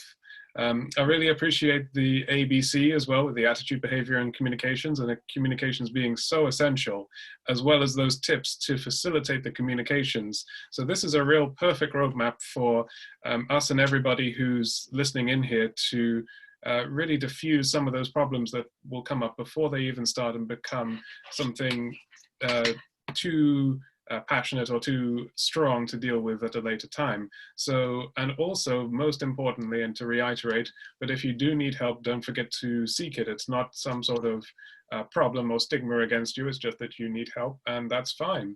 So what were your thoughts? Oh, I just thought that, you know, from each speaker I've gained so much, and one thing that really stood out to me is that thing for all of the ladies to hear: men are not mind readers, guys. Men are not mind readers. Oh my God, that hit me so hard, Harper. That has hit me so hard because, you know, sometimes we are thinking that our partners know exactly what we want. How can that be done except we communicate, except we speak up and we really address the issues that are within the relationship? I also love the fact that you said to use words. A lot of times we have our body language just going on and on. We raise our voice. We become extra emotional because of the situations that we're faced with, especially during crises that we're dealing with, that we even forget to really communicate just using words, and pay attention to even the body language. I really appreciate that, Harper. I believe you can, if you can share with us how we can reach your book. I think that book can really help other people as well. Is it a case that you can, yeah, the first clap, there we go. The first clap, I think that's available. Book. Yeah, it's available on Amazon. So literally go to amazon.co.uk and type in the first slap, and that will be there. Or you can contact me or contact Caroline from there. I'm just going to touch on a point you meant there, and every relationship has this. It's called expectation. Expectation of the other and expectation of the relationship. When we talk, or when we have our internal expectations where we want our relationship to be X, Y, and Z. And when our relationship doesn't become X, Y, and Z, we resent. We then see faults in the relationship. However, what we don't realize is we become our own victims of our expectations. We hold regard to what is, and by all means, looking at both you and Nick, it's fantastic seeing how couples are going with that. But there'll probably be couples on this call where sitting in a room together on a Zoom call is hard work. So they might look at both yourself and Nick and go, oh my God, they're a dream couple. She's smiling, he's hugging her, he's giving her roses. Why can't my husband do this? Or in men's case, yeah. I'll tell you what, it has not been an easy road because, you know, I have had a really hurtful past. And I too have written a book, and it's Power from Pain as well. And it has been a journey really going through pain, and it's through that pain, through the hurt, through the challenges that I've met with, even within my failed relationship before, that I learned to appreciate a beautiful marriage now. And I think a lot of people can really lend themselves to that feeling after you've been through something that's really hurtful. And I love the fact that you've recorded all of this within your book. Is it possible that we can get a link in the chat, and even to the other speakers who are here who have books? Our listeners will like to purchase that book. I don't know about you guys, but I'm gonna put my hands on that book, that first slap from Harpal Singh.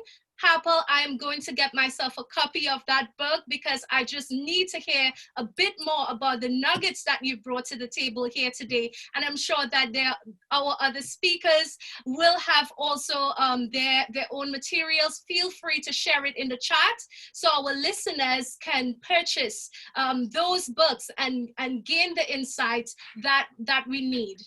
Thank you so much, Harpal. Thank you. Yeah. So there's 7 predicators for relationship.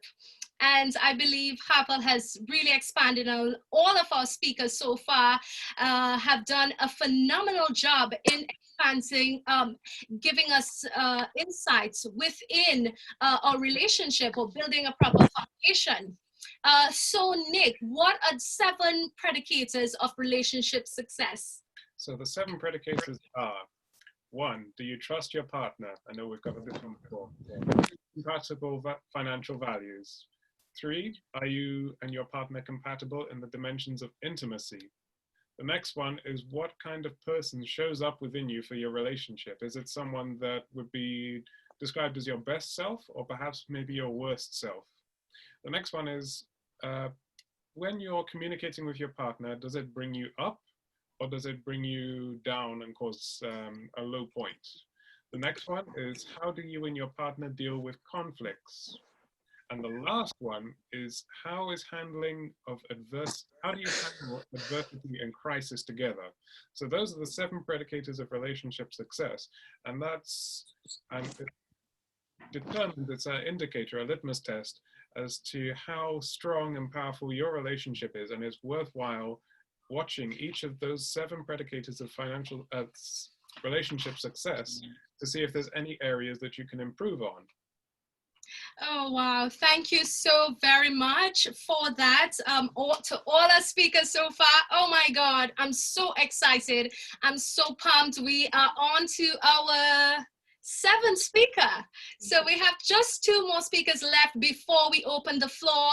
I believe Harpal just shared his link to his book for those of you who are interested. And I believe Dr. Kotisha Cowan as well, who is going to be talking later on, has a book. And so will our next speaker, who is Buki Adesunloyi. And she is currently writing her own book. Yeah. To help persons at this point in time, to assist married couples as well. And we're very excited to hear from Buki.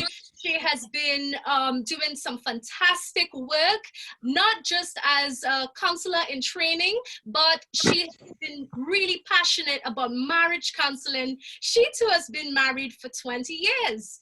So what better can speak than experience, as it were. We're very happy to have Buki. She's a fashion designer, and she is also a graphic designer. And Buki, I'm very pleased to have you here today. Now, I know you'll be covering conflicts within relationship, and you'll be talking about the top issues that couples are faced with, conflicts within relationship, and how to avoid these conflicts. You will also be discussing how to recommend that couples deal with stressful times together. Now, Buki, research has said that 70% of arguments in a relationship never gets resolved. To me, that is alarming. 70% of arguments in a relationship never gets resolved. And the most common of these are money, free time, housework, intimacy, or even dealing with in-laws. Yes. How interesting is this?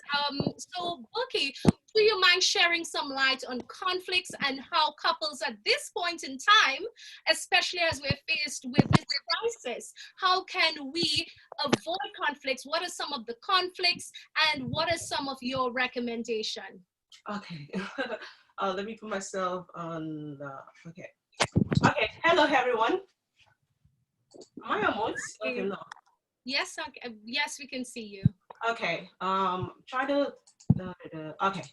All right. Now, hello, everyone. I hope you're all doing great, and I hope you've heard these insightful, topics, and I hope it's all sinking in, right? Because for me, it's really sinking in, and I've learned so much, So, Dana, she has already introduced who I am, but I just want to tell you a little bit about me. Like she said, I've been in this married relationship for like 20 years, and it's been a very bumpy road. And I'm also doing taking a counseling training. And the reason why I decided to go into counseling training is because of my relationship, and also the relationship that I saw with my parents growing up. Because I came from a polygamous home, which is, I don't know if anyone is familiar with what polygamous home is when a man married more than one wife. And my mom was the first one, and she took it in. She took the whole thing in.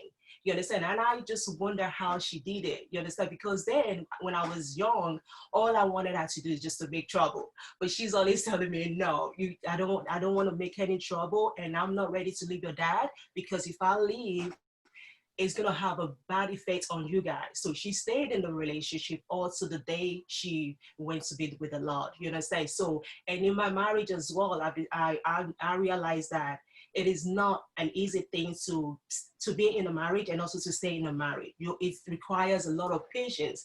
It requires a lot of endurance. It requires a lot of tolerance. You understand? Because you're going to have problems from the in-laws, even from your children as well. You're going to have problems from them. But when that problem comes, you have to find a way to tolerate them. You understand? So that's the main reason why I decided to go into counseling, so that I can help married couples to rebuild their marriage. No matter what has happened, I decided to get a training in marriage counseling because of my experience in my marriage, and just to help other people with their marriages. So now, and also what I also learned about marriage is it's more like a school, but this is a different kind of school. You understand? Like when you enroll in a school, your intention is to get a degree or your certificate. But in this relationship called marriage, you cannot get a degree. You understand? You have to keep going. You have an option of dropping out.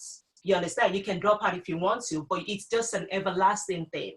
You understand? And you just have to be able to withstand a lot of things in the marriage. So you can never graduate from it. You just have to keep going. I mean, just going through it until the day that do set you apart. You understand? So that's just my take about and that's what I just realized about marriage anyway. So in regards to conflicts in marriage, the thing about conflict in relationship, is it possible not to have it? I would say absolutely no. It is, I mean, conflict, there is bound to be conflict. No matter how perfect you think you are, no matter how perfect your husband is or your partner, there is bound to be conflict. So how do you now deal with it? You understand? I mean, there are several ways. I mean, also there are different type of conflict. It might be like maybe money problem. You understand? So how do you deal with money problem in a relationship? Yeah, and also a lot of couples, they argue over bills, over debts, over the spending. Me personally, I love good things. You understand? So I'm not the money keeper in the family. My husband knows that about me anyway. So these are the problems in marriage. Money problem. Also, there's children. The way we discipline them, the way I discipline my children might be different from the way my husband sees it. You understand? So we need to work together to reach a compromise on how to actually raise the children. So another thing is about intimacy, which is sex. Sex in marriage, it's kind of like sex frequency and quality, and also it builds a bond. You understand? It builds a bond in the relationship when you have sex.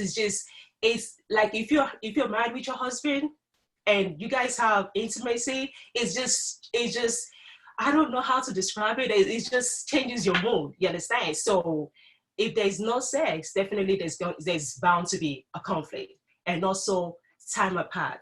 A time apart and lack of quality time together causes couples to become out of sync with each other.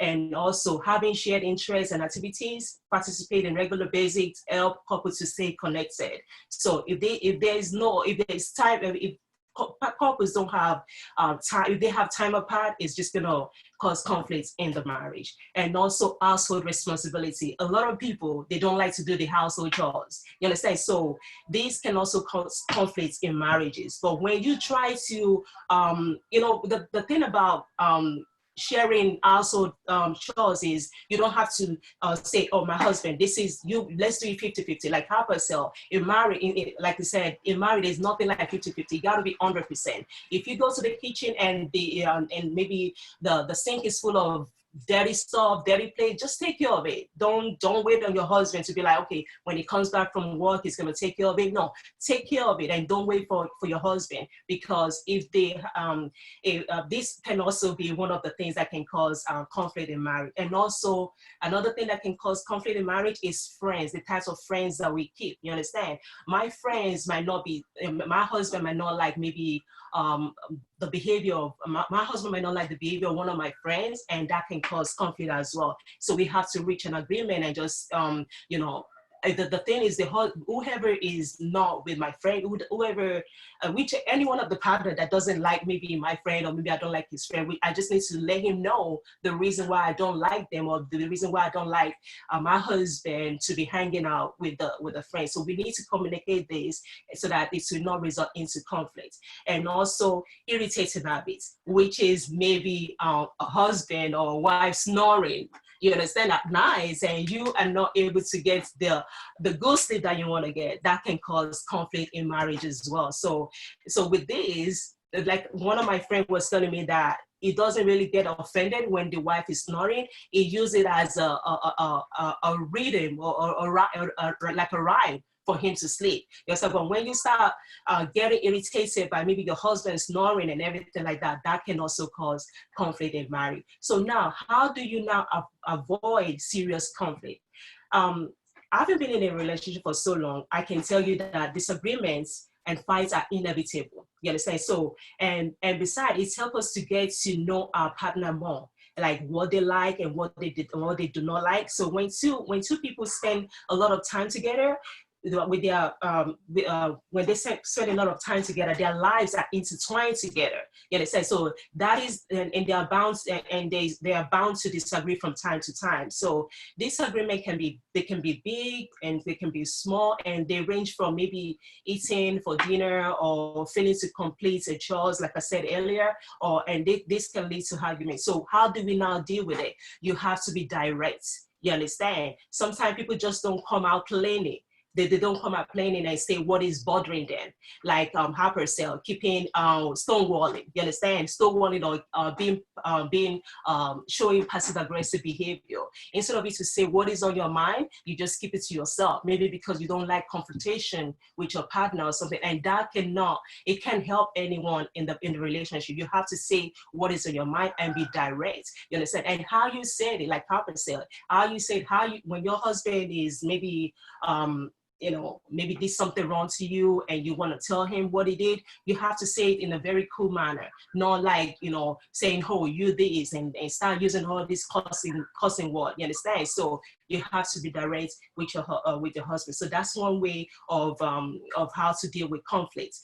And another way is also we have to talk about how you feel without blaming your partner. You have to tell your partner how you feel. Statement that directly assault your partner character can especially they can be damaging in a relationship. You understand? So if a man is frustrated by his girlfriend's jealousy and say you are totally irrational, is inviting, that means that the person is inviting a defensive behavior. You understand? So you have to be able to talk to your partner without blaming them.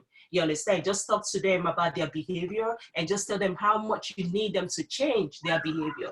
That can resolve a conflict. And also, never say never. When you're addressing a problem, you should avoid making generalization about your partner. Say something like, you never help out around the house, you're always staring at your cell phone, or you are likely to make when you say something like that, you're trying to make your partner to be defensive, and there's bound to be a fight with that. So you have to never say never, and don't try to use words that's going to put your partner down. So also another thing is you have to pick your battles. You know, say if you want to have a constructive discussion, you need to stick to one issue at a time. Don't compile everything together and just put it in your partner's face. You understand? Address one issue at a time. You understand? And just find a way to just resolve it. And when that issue is being resolved, and if there's still something else on your mind, try to just tell him the same way that you did, you know, in a very cool manner, instead of just being aggressive or something. And another thing is you really have to listen to your partner. Like Harper said earlier, some people, they just want to, they're ready without even hearing what you're saying. They just want to talk. You understand? But when you listen to people, you get a lot of information from them. You understand? And also you know how to respond or what to say to them in return. You understand? But a lot of people, they don't want to listen. But when you listen to your partner, like I said, you get to, you can show your partner that you're paying attention by using active listening.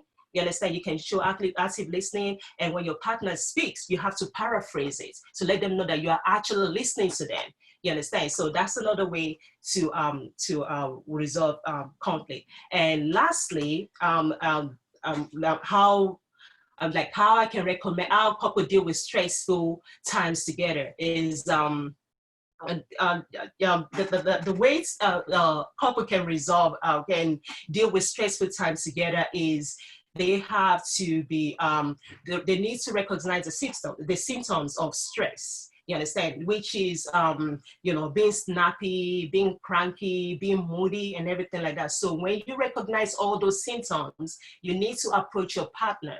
If you see signs of stress, ask your partner what is going on in there in a very kind of compassionate way. You know, so it could be as simple as, oh, are you having a difficult day, honey? Something like that. And just say, come and sit down by me and tell me about it. Tell me how your day went. What happened at your job today? Something like that. So we have to approach a partner in a very compassionate way.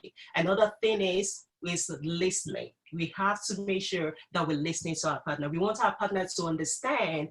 And when we are listening, we feel, when someone is being listened to, you feel like you are cared for. You understand? You feel like someone, you feel like, yes, someone is really taking in what you said, and they really like, you know, they understand what you're trying to say. And also you have to comfort them. Many partner they forget to consult their significant other, and instead of trying to solve the problem, because your partner might be looking for stress relief rather than a nitty-gritty brainstorming session, just hugging and gently touching your partner can provide relief for your partner. So you have to get active together by participating in maybe activities. It is one of the best ways to reduce stress. You understand? By maybe jogging together. You know, even though we cannot, you know, go to the gym right now, but you can go outside and jog and take a walk together. So with that, you can relieve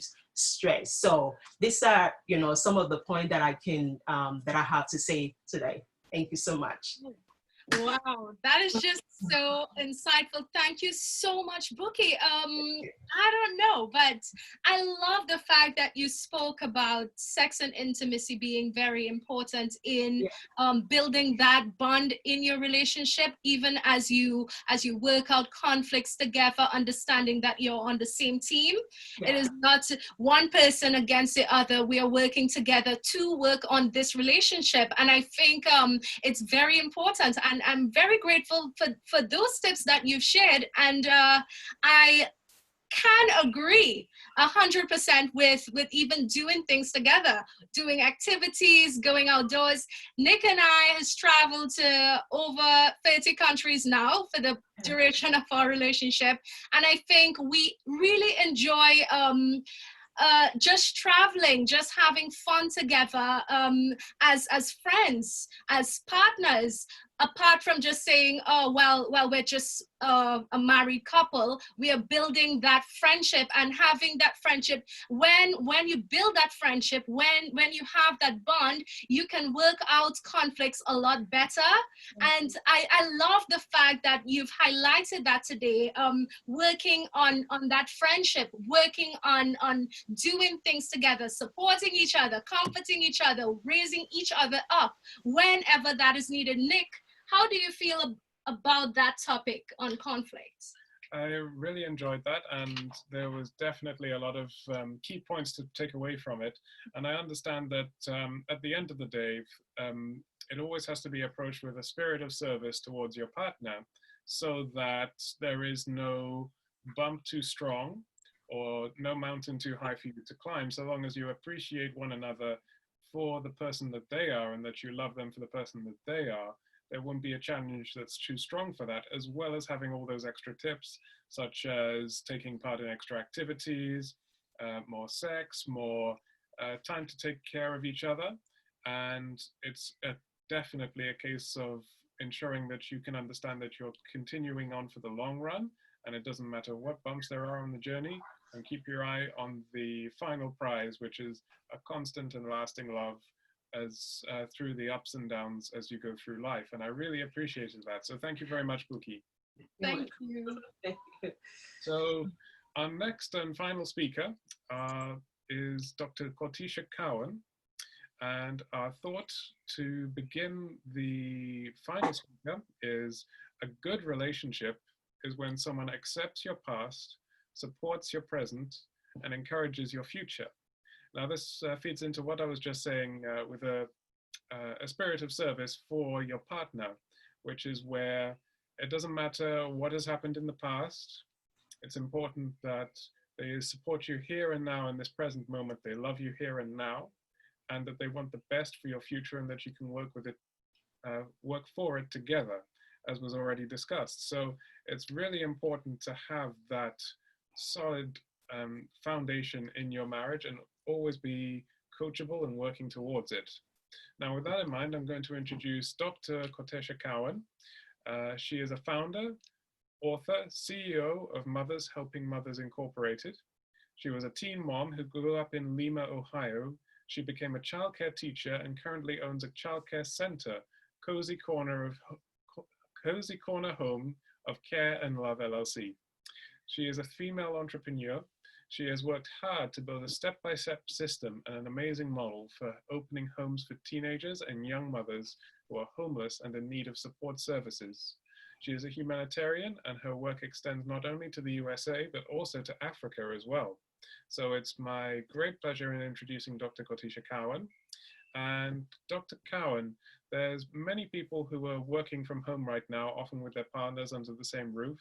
And many of us are trying to struggle to achieve a work-life balance, and that can get into the way of life. So I'm hoping that you can share with us a little bit about yourself as a successfully married woman and a business person, and what your secrets are and what your methods are for getting this balance right between the two. And if there's anything that you can give in terms of how to deal best with difficult times, and some key strategies that you could share with us. So I'll hand over to you now, Dr. Cowan. Hello. Thank you so much for allowing me to join your platform today. I was a teen mother. I've been with my husband actually since I was a teenager. We've been together 25 years, married 8. And so being an entrepreneur, it's very hard to not have some ups and downs where, you know, things get a little crazy and job comes before home and home comes before job. And so I've been blessed to be able to try to create a foundation by using the laws of God, which is God, family, and then my mission. And as long as I kept those things in order, we've done pretty well to be able to take care of business life and still be a great mother and a wife. I'm also a grandmother of 1 and 2 more on the way. And so it's been an awesome journey for that, and staying connected to, you know, who it is that God called me to be, which is helping homeless teen mothers and their babies. I've been doing that now almost 16 years, along with the childcare industry, almost 20 years. One of the things that have kept me grounded is being able to go to books like this. No, I don't own it. It's not mine, but it's something I live by, which is A Praying Wife. I think that most of us that get into the business world, we think that we need our partners to change, when really it's just that we need to adapt and stay in the moment. We need to understand that even before God gave us our mission, he gave us our foundation, which is the head of our house, our husbands. And so as long as we understand that God is first and then our family and then our mission, things will work out. And so for me as a speaker and an author and traveling all over the world, it has been really hard having to stay in the house due to the coronavirus.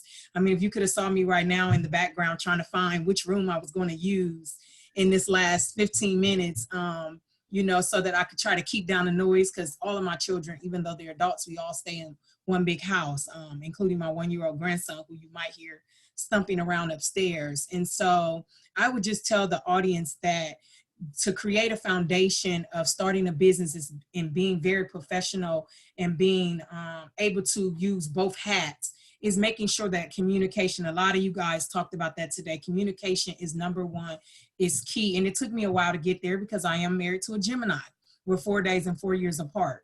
So it is very hard to try to keep that balance. And so being able to have the fun moments along with the serious moments have made this such a great ride. And also, I tell everyone I speak to about entrepreneurship and business and family is making sure your partner is in on what you're doing and making sure your partner is supportive of what it is that you're doing. Not only do I do the work, but my husband and my children, they come out and volunteer with me. They come back and they come out and give back. So also making them a part of the mission that God had you on is important. I love that today you guys, a lot of you, I've seen a lot of you guys that spoke, and then some of the audience have their partner with them. My husband is actually in another room learning real estate today, so we couldn't be on the platform together. But that's one of the main keys that I would say is having God first, then family, and then mission. Without those things being in order, it causes chaos. It causes you to be unbalanced. It causes you not to do the things that can make you even more successful. I just turned 40 years old 2 days ago. And so, you know, it's been a journey trying to figure this all out. But having that support system at home first has been the number one key. I would not be able to be where I am today if I didn't keep him up long nights. Like, do you think this is right? Oh my God, I think I'm just moving too fast. Tell me. And there's been times that I've moved too fast and then I had a bump. And I said, man, if I would have took that extra 15 minutes to sit down with my husband and to ask him, because believe it or not, they actually are very, very smart husbands. They kind of know what it is that we should and shouldn't do, and we just want to be bosses. And so he'd be like, he don't know what we're talking about, but really they do, because there's plenty of times that you'll sit back and think yourself and say, man, didn't such and such, he just told me that, and it's happening.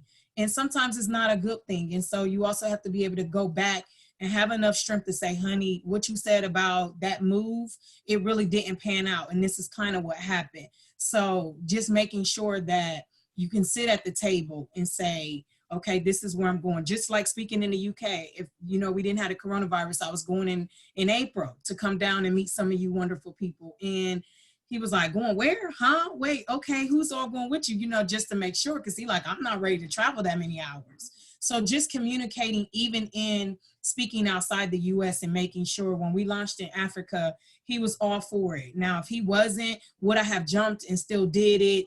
Would I have not? And I tell people, the only time I do skip ahead is if I know it's from God, because he is the ultimate person that we're supposed to be allowing to take us on our mission. And so sometimes it does get you in a rough spot where you have to do a lot more fasting and a lot more praying to ask God, you know, how can I keep my foundation at home right and do what you told me to do? And so I think that's been the most successful thing for me, is just having God first, having family, and then going out on my mission. If those things are not in order, you're going to definitely find a lot of chaos. You're going to definitely find yourself in places where you said, I know I should have did it this way. But if you keep those 3 things in order, you will be able, the sky is the limit. You'll be able to do a lot of amazing things in your community. You'll be able to move forward in business, and your personal life will be amazing. I mean, we feel like every day is a vacation, even inside this house, because it's just so much you can do with your partner and your family. And so even though we've changed our schedules and we're home now, you still have to make sure that you have time for family. And so I've actually, because I'm always gone, believe it or not, I've scaled down and probably only done 5 or 6 Zooms since we've been on shutdown.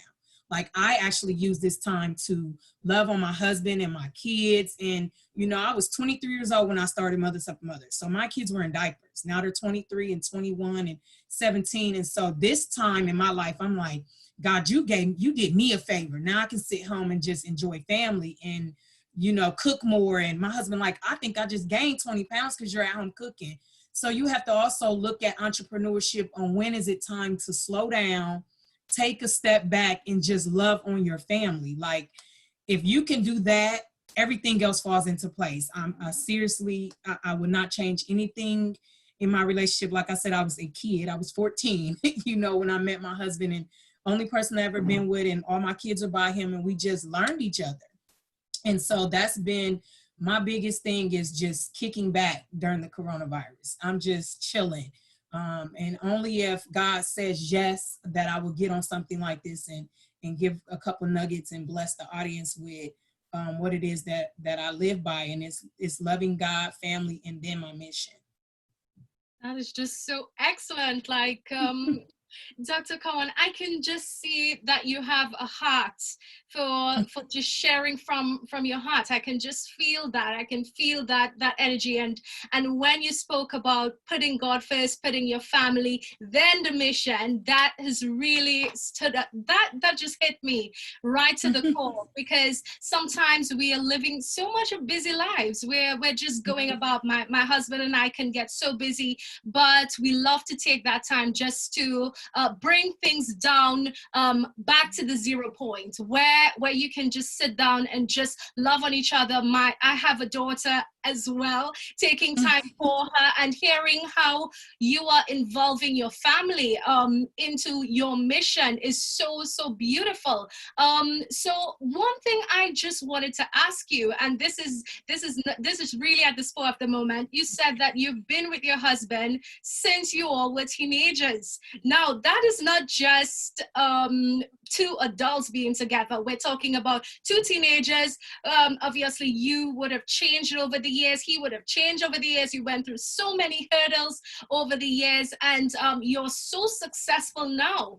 Tell me a bit about that process of transformation, and how can couples really grow together during changes and transitions?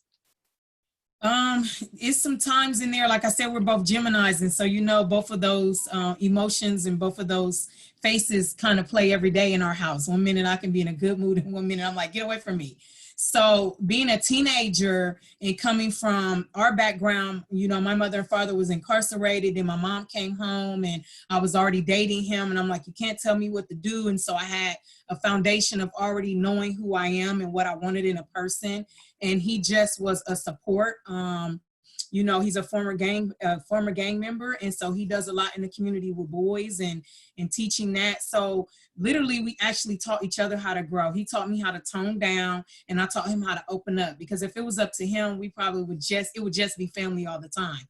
He don't need any outsiders. And I'm like, no, I'm an introvert. I need all the people. I want love and people. And so learning how to speak each other's language over the years, you know, because going from a teenager, 4 years and 4 days apart, you know, going from a teenager to just being able to move around and not tell each other anything, and then get to our 20s and 30s, and, you know, he has dreams and ambitions, and I have dreams and ambitions.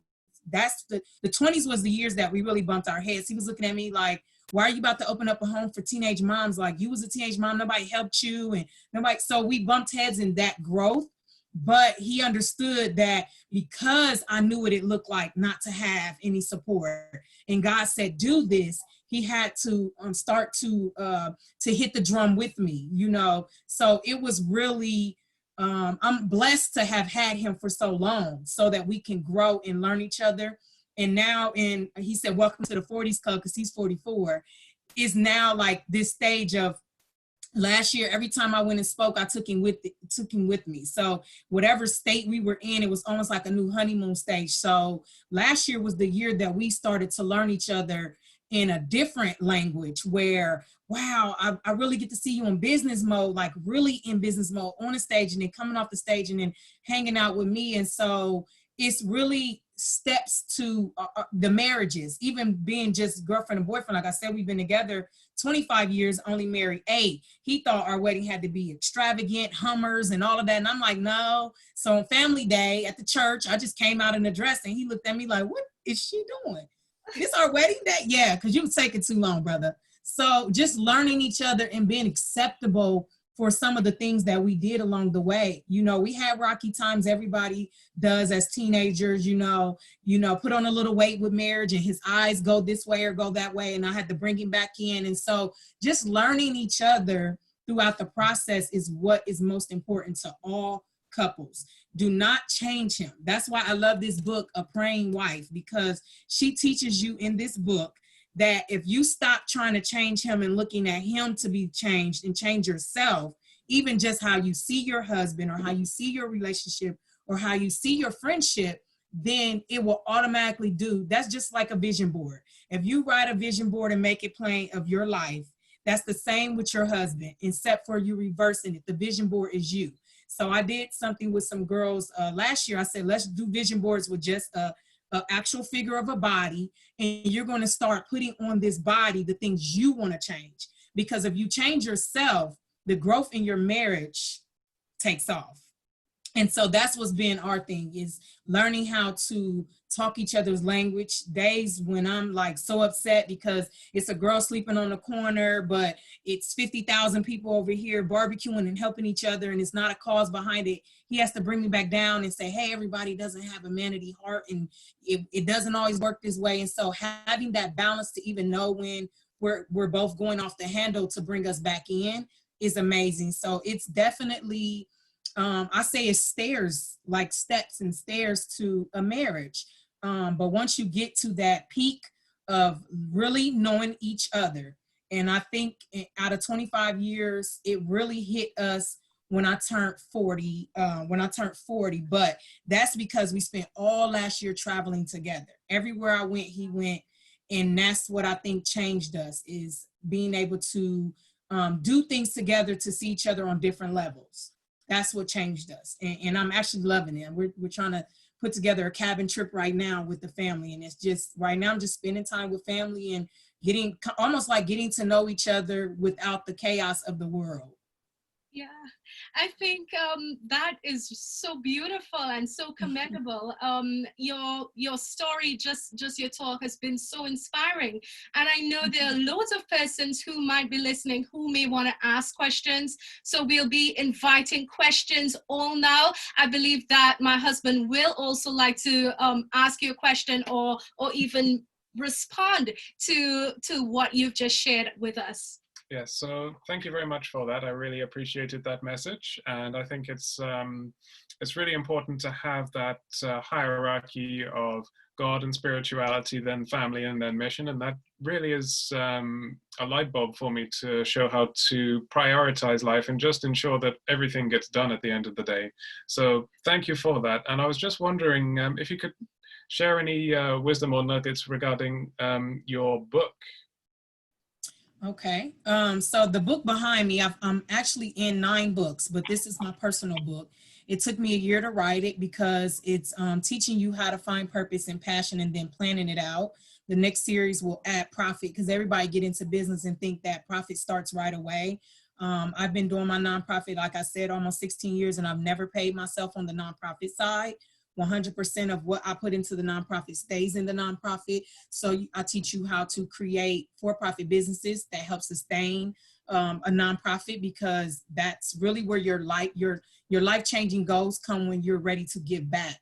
You know, the Bible teaches us of giving back, and giving to others is what blesses you in the first place. And so this book takes you 20 days. Each day has an actual Bible verse. I'll tell you a little bit about what the day is about, and then there's reflection questions on the next 2 pages.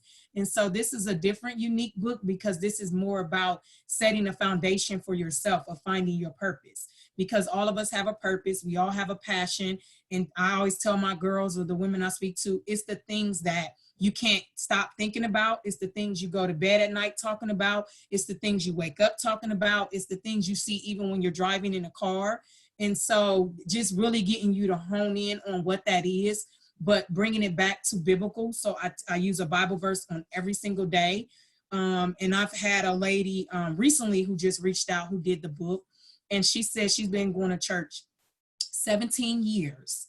And the things in her personal past broke off using this book. And she's been in church 17 years. And so I was like, well, as an evangelist, I'm just trying to find a way for you to be able to still be happy, but also learn what your purpose is, because that's really what makes you happy. I can speak, I can talk about marriages, I can talk about business, I write business plans, I do a whole lot of stuff. But one thing that I won't stop doing is making sure that these teen moms have the support services they need. So that's what finding your passion and purpose and planning it out. And planning it out just means when God gives you that light bulb and turns it on, I tell people, I didn't wait on a grant. I didn't wait on a loan. I didn't wait on government funding. God told me to do it, so God took care of it. And so when I hear entrepreneurs say, well, I want to start, but I don't have the funds, or I want to start, but I don't have this. No, if God told you to do it first off, he's going to take care of it all the way through. And so that's what I teach you in this book. It's really honing in on what your purpose is in life and what your passion is. And then just making an exit, a plan, and understanding that our plan is our plan, but God's plan is different. So in this book, I teach you that you can make a whole calendar today. And I promise you 80% of that calendar changed in that month, because God took you down a different path, or something happened that caused you not to have that 7 o'clock meeting, or caused you to add on 2 extra meetings after your cutoff was 6 p.m. So that's what I teach you in this book, actually understanding that if you use his plan instead of your own, then you'll do perfect. So what I do is I don't plan the day. I just say Mondays is Mothers of Mothers, Tuesdays is daycare, Wednesdays is coaching, Thursdays is, on going to travel or wherever I'm traveling to speak. And then Friday, Saturday, and Sunday is family, unless it's something like this where God says, I need you to speak. So that's, and I don't take notes. I don't write anything down. Never have, never will. I just allow him to tell me what to say in the atmosphere that I'm in. I'm so happy that you have shared with us today, and you've chosen to be with us during this time. Thank you so much, Dr. Kotisha. I'm seeing that your book is also in the chat. So our listening audience, please feel free to purchase this book by Dr. Kotisha Cowan. You've heard for it yourself. There's no better introduction there. Please reach out if you want to learn about your purpose and how to plan for that. I believe that you should really reach out. I'm seeing that Nikki Fair has also said that she's launching her book in September. So do feel free to reach out. And what we're gonna do, as I invite the audience to ask questions, just after, I'm gonna give all speakers just a 1 minute or so, just to provide some closing thoughts, starting from Nikki right down to our final speaker, in that order. So do we have any questions? I'm inviting it at this time. And while we await the questions, I'm gonna quickly just recap some of the things that we've learned today. And we're so happy, Nick, that we've learned about communication. Oh my God, we're very happy to hear more about communicating well, becoming intentional from Sandra Nelson. We've learned about love languages from Esther. We've learned about connection and connection and values from Saf. We We've heard from Dr. Janice about supporting your spouse, supporting and working together. We've heard from Harper, who provided us with some top tips on building your relationship and communicating positively. We've heard from Berkey, who spoke about conflict in marriage and how to bring about resolution. And last but not least, we've learned a lot about loving your family and putting things in perspective, putting God, then family, then the mission after, always coming back down to that grounding. So thank you guys so much for sharing today. I'm looking forward to the questions. Are we seeing any questions, Bookie?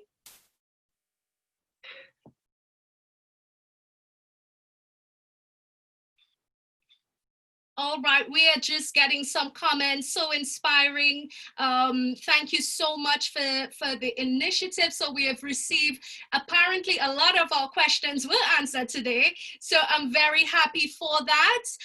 So we're just gonna have some final words from each speaker. But before we wrap up, I want to invite, just to quickly talk about the Global Support Team, which is obviously headed by Dr. Caroline Makaka, which we're happy to be part of. The contact number, Bookie, can we have that on the screen share? Where the contact number is, if you're calling from away from the UK, it's +44 747 828 1693, and it's lonelyglobal@gmail.com. So we have support on a completely non-profit level from the Lonely Global Support Team. Thanks to Dr. Caroline Makaka for this wonderful initiative. And before we close, I just want to invite all speakers to just say a final word. So I'm going to start with Nikki Faith. Nikki, are you there? Yes, I am here. I was just unmuting myself. Sorry. So as everybody was saying, communication is the absolute key. You got to sit down, talk to your partner rationally, reasonably, talk to them. What's your problem? Like everybody was saying such amazing things, like give them attention, give them love, sit with them, play board games, do little things like that to just keep each other going, stay friends, you know. During this time, you really need each other. Thank you so much. Thank you so much for coming here today and for your time. We really appreciate it. Can we hear from Dr. Sandra Nelson? Is she still here? I know she said that it's her wedding anniversary celebration and she's inviting everyone to her Lady to Lady conference on the 4th of July. So I believe you can look out for Sandra Nelson on Facebook. Please, if it is you are a woman, everybody actually, they're welcome to join, and I'm just extending that invitation as I received her message. Currently, she's having a celebration of her wedding anniversary. So who is our next person for Esther Stanley? Yes, Esther, if you could just share your last thoughts with us, please.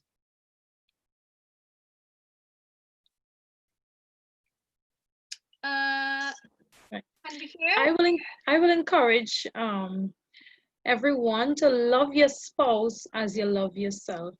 That's all I would say. Thank you very much. Oh, thank you. It was a pleasure having you today. Yes, thank you very much, Esther. Thank you. I really enjoyed hearing you today. Next speaker was Saf, but he's had to leave us, so I will pass on to Dr. Janice.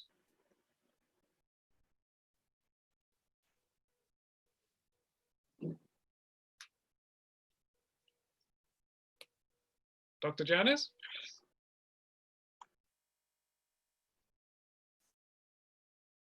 Okay, we'll come back to Dr. Janice just in case there's a microphone issue, but thank you very much for attending today. The next one is Harpal Singh.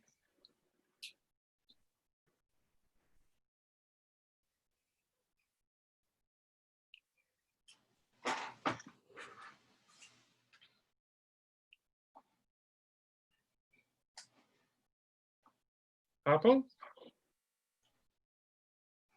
I'm not sure if he's here. Okay. All right. Do we have Any, is Janice here? Dr. Janice Manjani.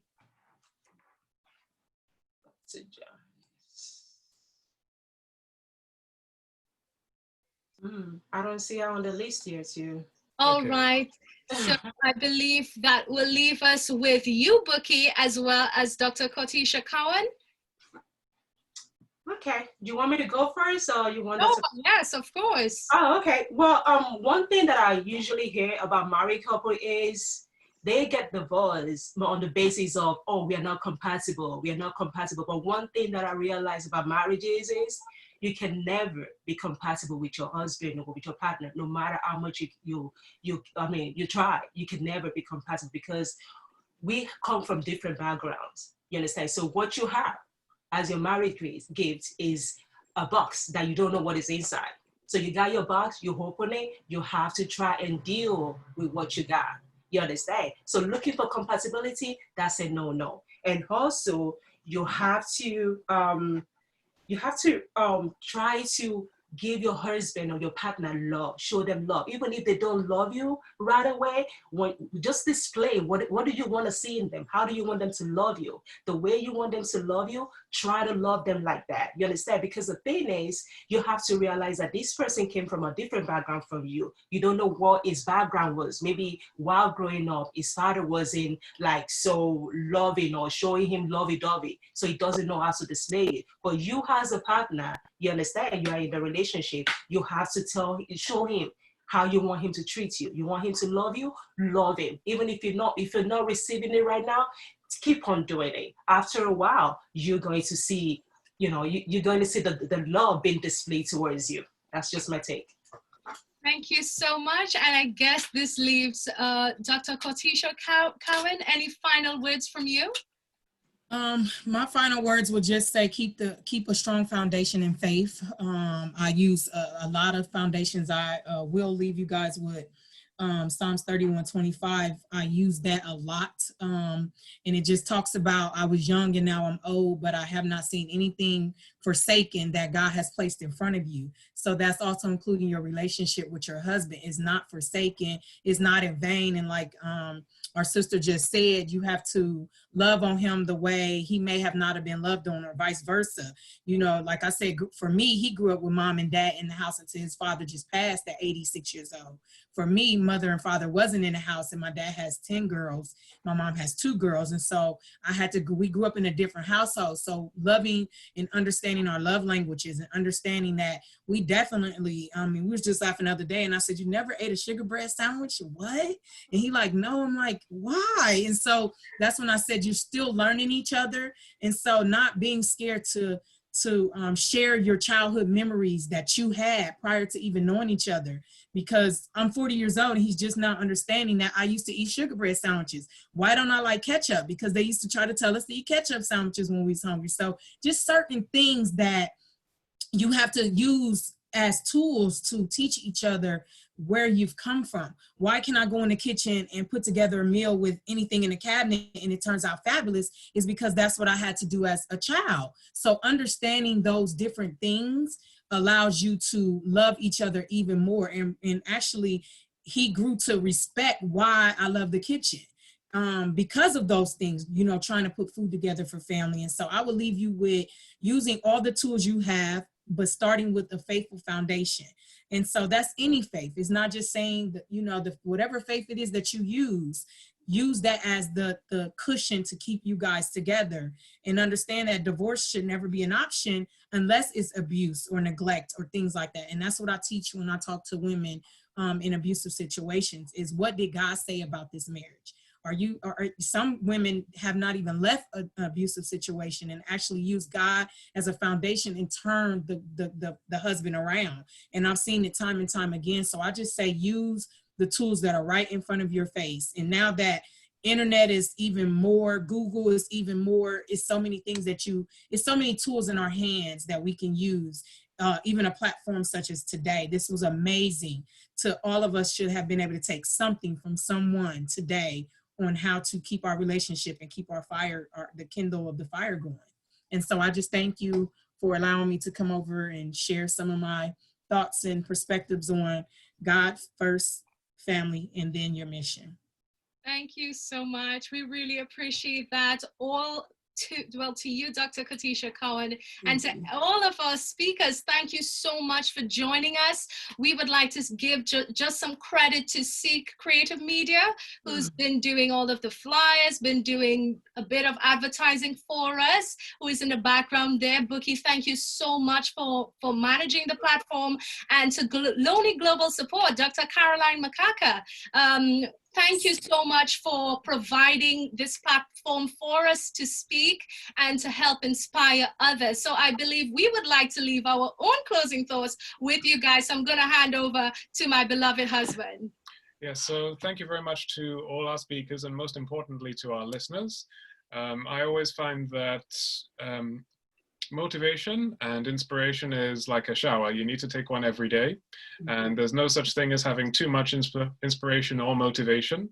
So I can definitely say that this time, if you've taken something away from the speaker, which I definitely have, then you're in the right place. So as a closing thought, I'd just like to say there is no challenge strong enough to destroy your marriage so long as you're both willing to stop fighting against each other and start fighting for each other.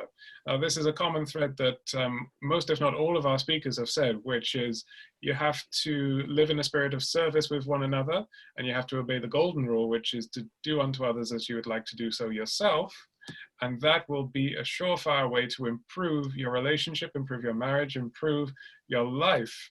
And Dana, did you have any thoughts? Of course. So I just wanted to say that a happy union is not something that just happens. It is something that you create. And I believe this echoes exactly what all of our speakers shared with us today.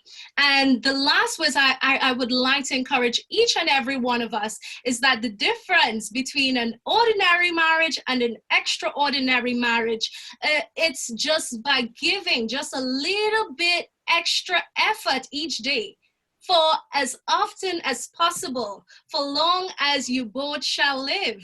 So it's constant work. As Nick said, it's about doing it every single day. It's having that as a habit.